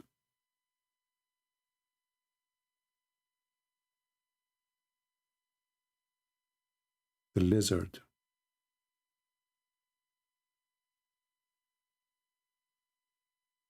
Do we have any Muslim here want to say something useful for us? This is your religion. This is your religion. Prove me wrong. And then you will find a million videos on YouTube speaking about Quran and science.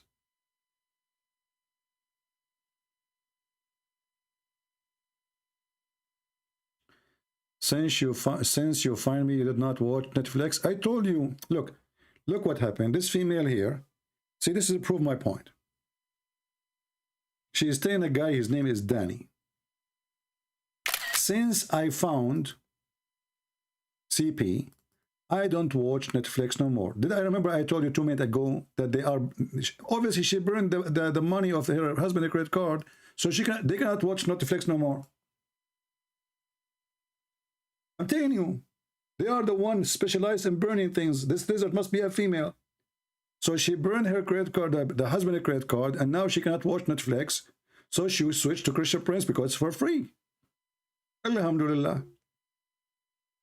Thanks to the testicles of Allah. Oh boy. Do we have any Muhammadan?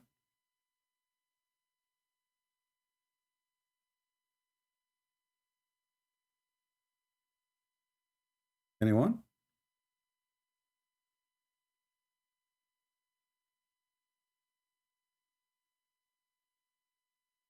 Any Muhammadan here? Mayday, Mayday.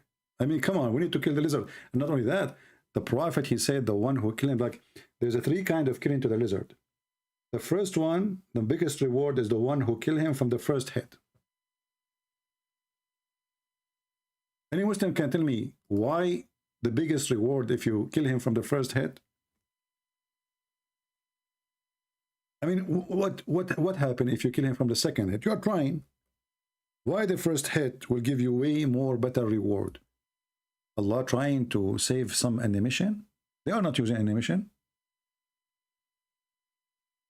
Sharik told the God Messenger said, he ordered the Geigo, like what the heck, now we are after the Geigo. I'm telling you, Geigo is evil. I mean, look at his name, Geigo. I mean, did you really notice?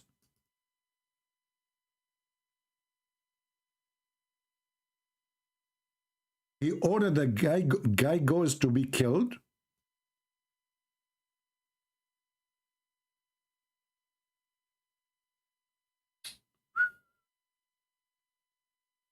That's deep.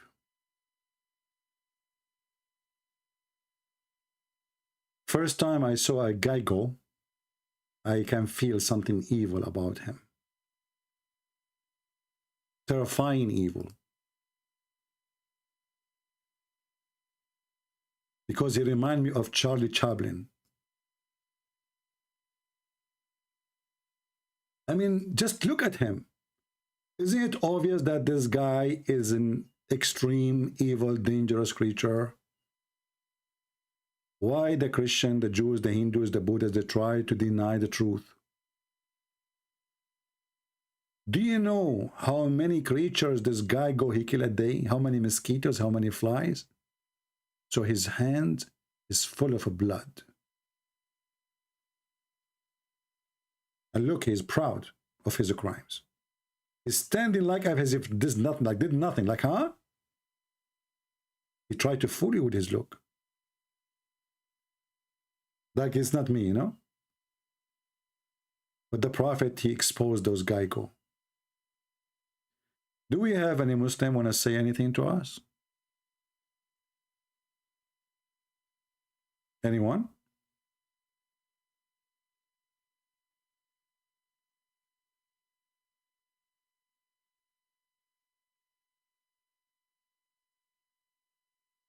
I heard that this Geigo, he worked for Vladimir Putin. Even his wife, Olga from Russia, the wife of the Geigo.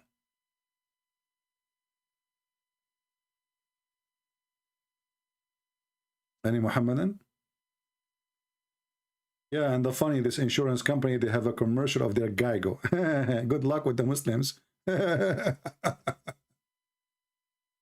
Try to sell Geigo insurance in Saudi Arabia. Do we have any Muhammadan here?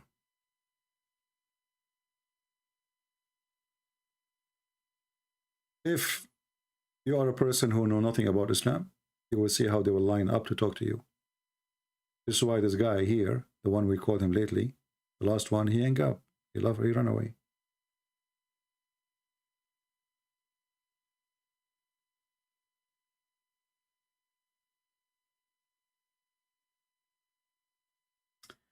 Our friend in Skype, he says he wants respect in debate. I did not say anything to him, not respect. You know, what respect? My friend, what respect? I'm not debating him. I'm debating about Islam. I don't respect Islam. I don't respect Islam. So you don't want to come and debate? No problem. We don't respect Islam. We say we are a Christian because we believe that Muhammad is a fraud. As simple as that. So what respect have to do with this now? One of the stupid things they say to each other, which I find a sign of hypocrisy. I respect your belief. My friend, I don't respect your belief.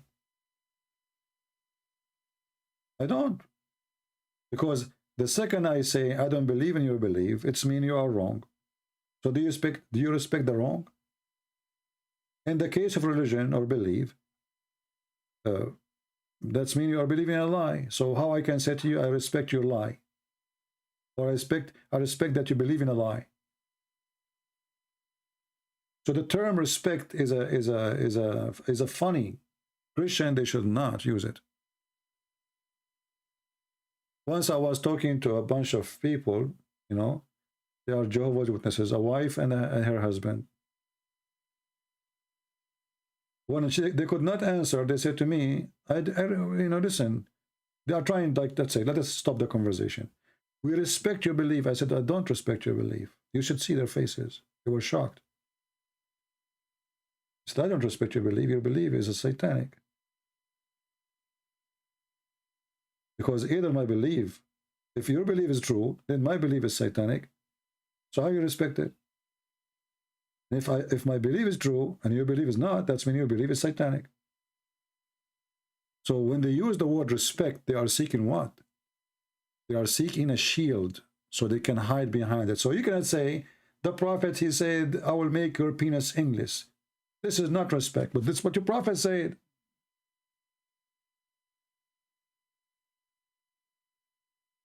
Why you say, go and bite the penis of your father? Well, I am reading what your prophet said.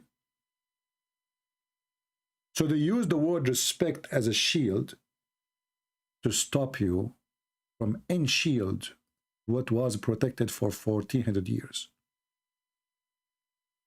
And today, many of those who work in politics, they try to protect Islam again and again. Islam means peace. Where do you get this from? The word Islam is the opposite of salam. Salam means peace, shalom.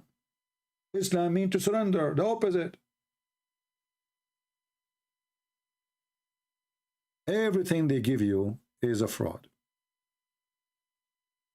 Mr. Ali, are you a Muslim? If you are a Muslim, please call me fast because I'm going to go soon. You know, my back hurt from sitting for long. And too much sitting on a chair will kill you.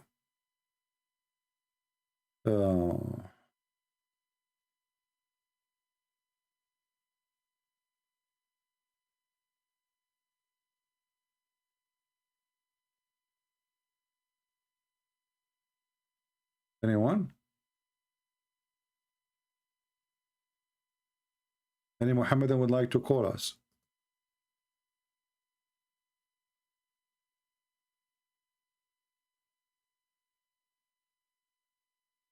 Anyone? Mayday, Mayday, Mayday.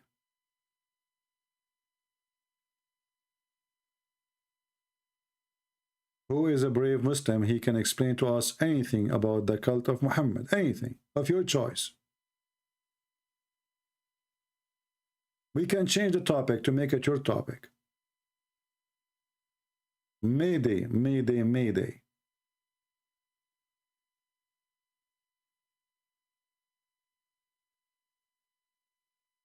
Choose any chapter you wish from the Quran and tell me about it.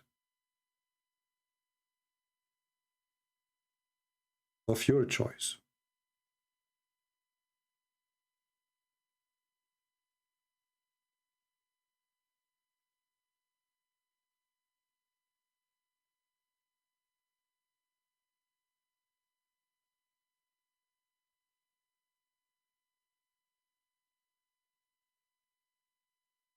Any Muhammadan?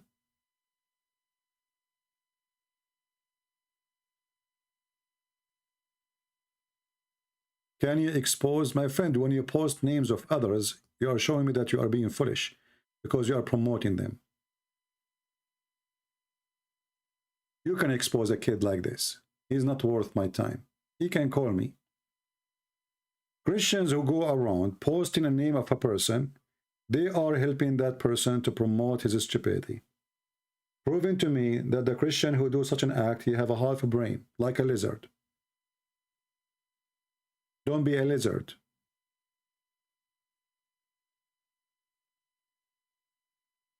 Do we have any? And why you watch a channel of a kid like that? I mean, what's wrong with you?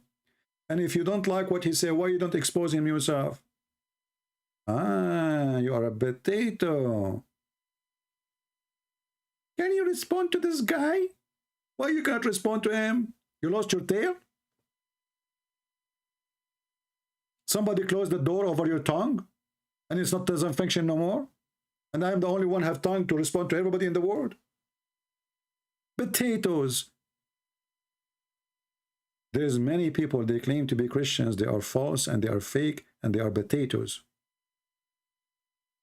That's why the Lord, he said, not everyone says to me, Lord, Lord. You see, if you are a believer, you stand in front of a hurricane. You don't ask somebody else to stand for you.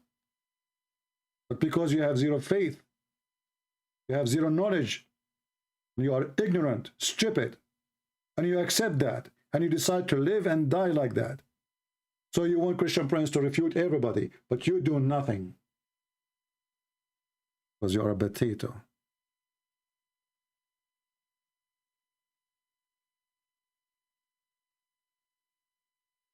Do we have any Muhammadan here?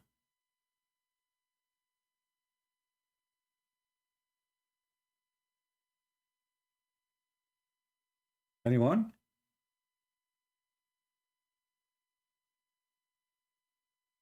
Last call. Any Muhammadan?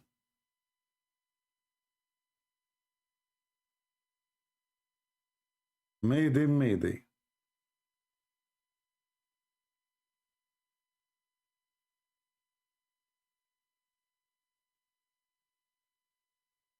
Anyone?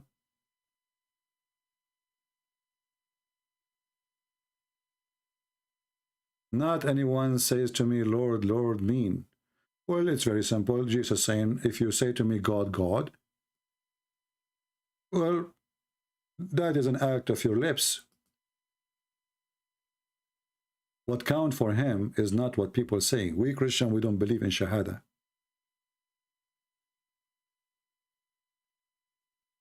We Christian believe that a Christian is a person who do act. So if you are a true believer, then your act will speak for you. This is why Jesus said, from their fruits you shall know them. Not from Shahada, because Islam is a religion of hypocrisy. You say Shahada and you go to heaven.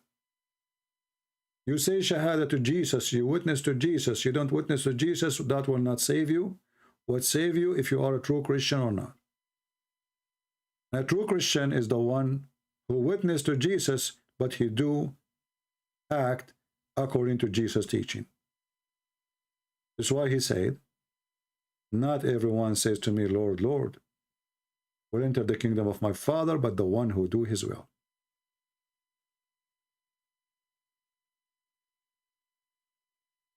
The Bible says faith without fruits is dead faith. So yes, we are saved by the grace of the Lord, not by the fruits, but the fruits is automatic action of a person who have the truth.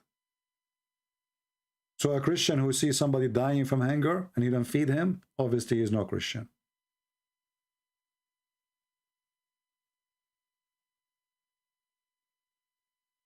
Do we have any Muhammadan?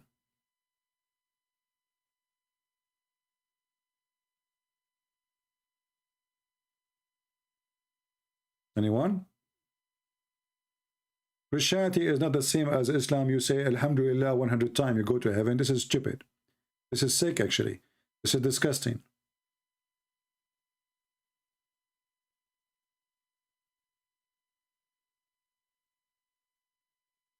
Because that's mean I can go and do everything. And then before I sleep, I say Alhamdulillah 100 times. What a sick cult. This is why Islam exists to deceive you and make you pervert. Because it's very easy, you know, whatever you do is gone. Just say it 100 times.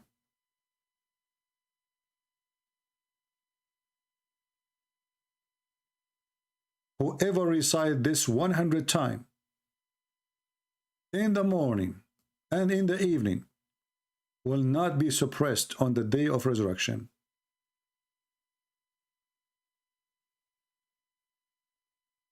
Do you see it?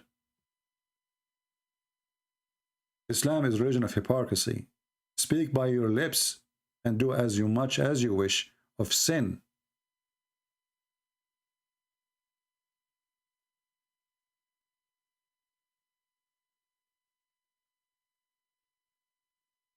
Any Muhammadan? All of this is a garbage.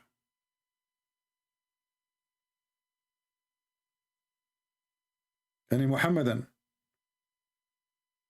Where is the guy? He said, watch Ali Nida. He said, what is the Skype of CP?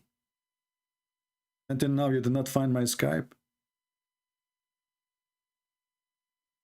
The Messenger of Allah, he said, whoever says Subhanallah wa Bismillah 100 times a day will have his sin forgiven, even if they are like of the foam of the sea. Do you see how disgusting this teaching is? If people believe in such a thing, the world is in chaos. Because I can go rape now. I can be a pedophile like Muhammad. I rape women. I rob people on the street. Steal the money of others, the property of others. Cheat. At the end of the day, I will say, Subhanallah walhamdulillah 100 times.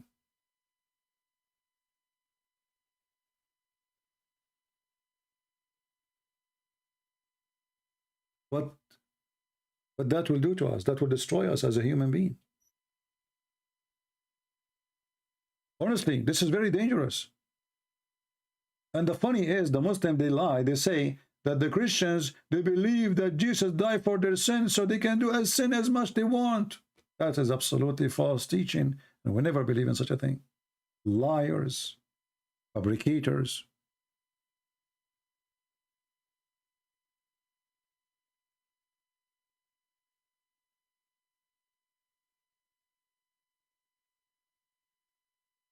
If you are new here, don't forget to subscribe.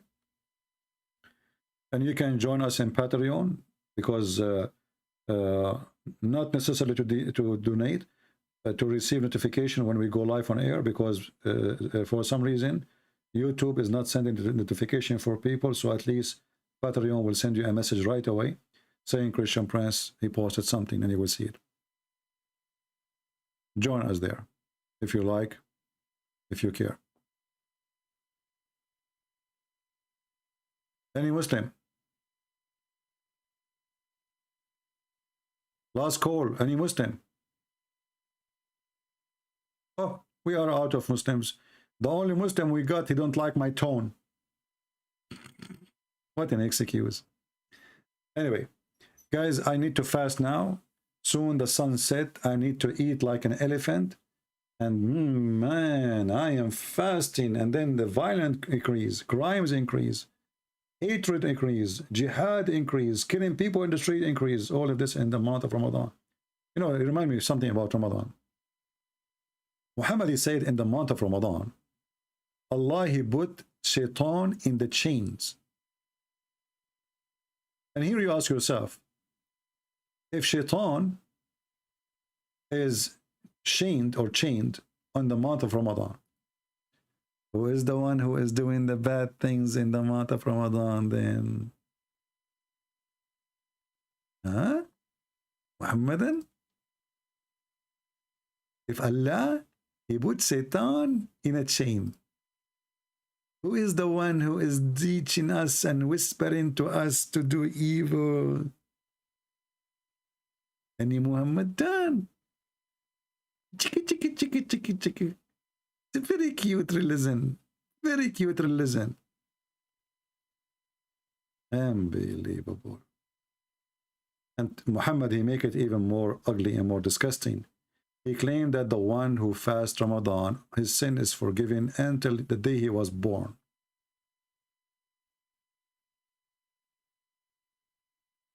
In the month of Ramadan, brother, the doors of heaven will open. And Satan, they are putting inside their chain.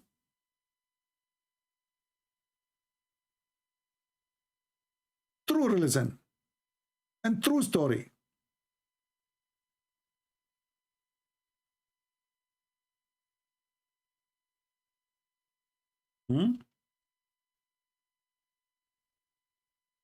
Talk is cheap, and when your master is a fabricator, all the story is fine.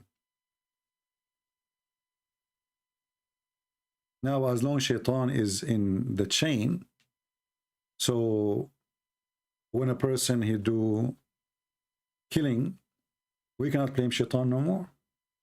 A Muslim, can you blame Shaitan?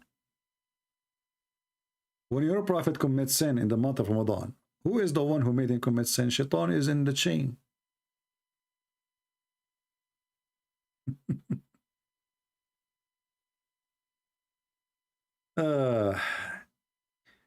Actually, we should maybe in the coming video speak about the night of the power, because that has a connection with Ramadan. Because Muslims, they claim that Allah, he sent the Quran in the month of Ramadan too, which is very weird.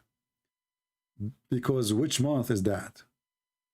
In case you do not know, the month of Ramadan is moving like a fly. Sometimes it's in July, sometimes it is in December, sometimes it's in August, sometimes it's in October, sometimes it's in September.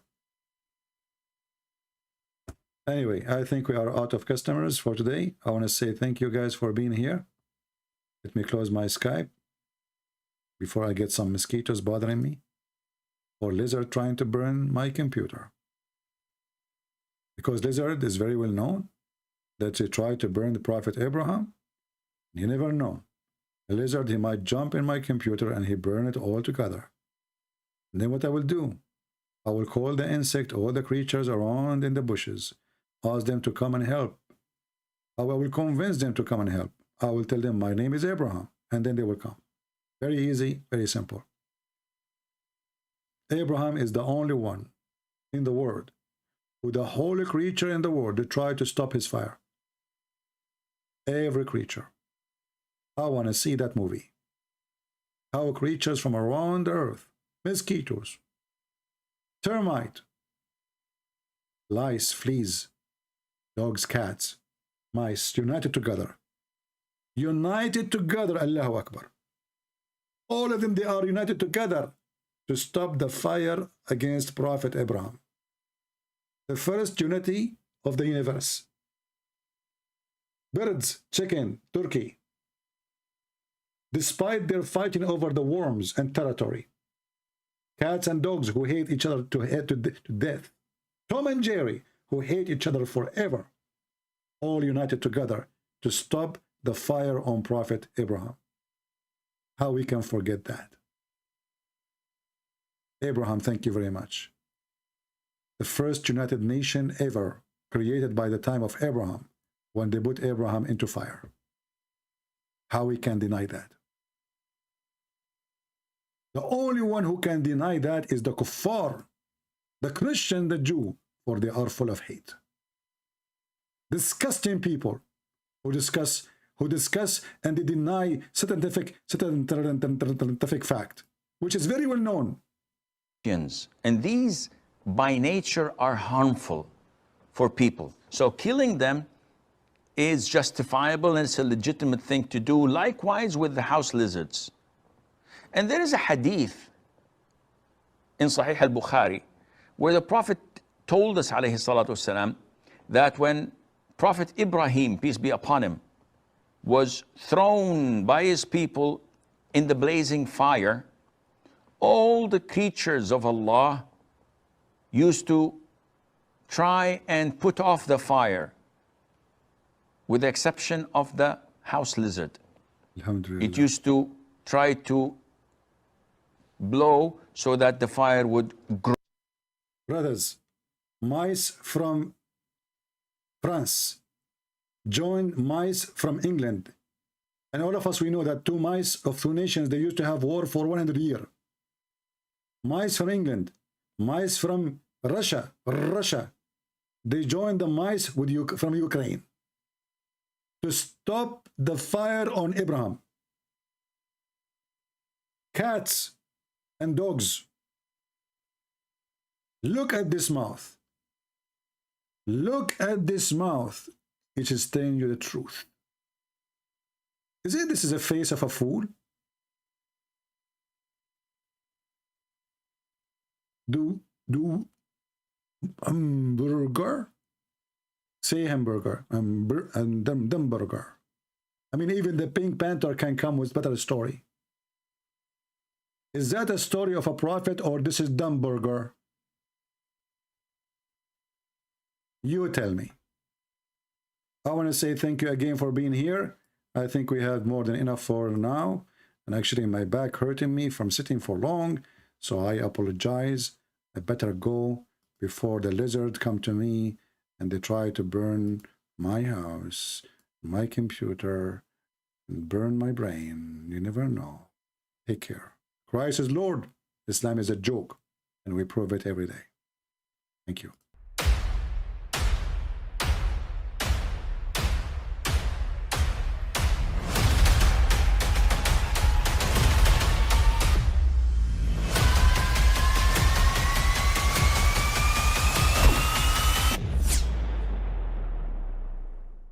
But I mean, again, he doesn't know who Gabriel is, right? Because he didn't come from an Abrahamic faith. The people of Mecca were pagan. The Quran is mentioned, if this book was from other than God, they would have found in it many contradictions. If a book is without contradictions, that has no bearing on whether it comes from God or not. I've had phone books that are inerrant, but I certainly don't think God gave them. That we believe without understanding. The brother asked a very important question, that most of the scholars say that listening to music, watching movies, and most of the television programs, they're haram. So how can we have fun? Let me tell you, brother, at the outset, that having fun is permitted in Islam as long as the fun is halal fun. That the standard narrative has holes in it. The Prophet tells us because Satan or the devil sleeps over our nostrils. Those who oversleep and not pray Fajr on time, Satan urinates in their ears. I really do think Jesus was crucified and that he really was dead and buried. He thought that he was a son of God in the sense that he was specially chosen by God. I think Jesus really did think he was going to be the Messiah, the future king of Israel. I mean, that is, after all, why they crucified him,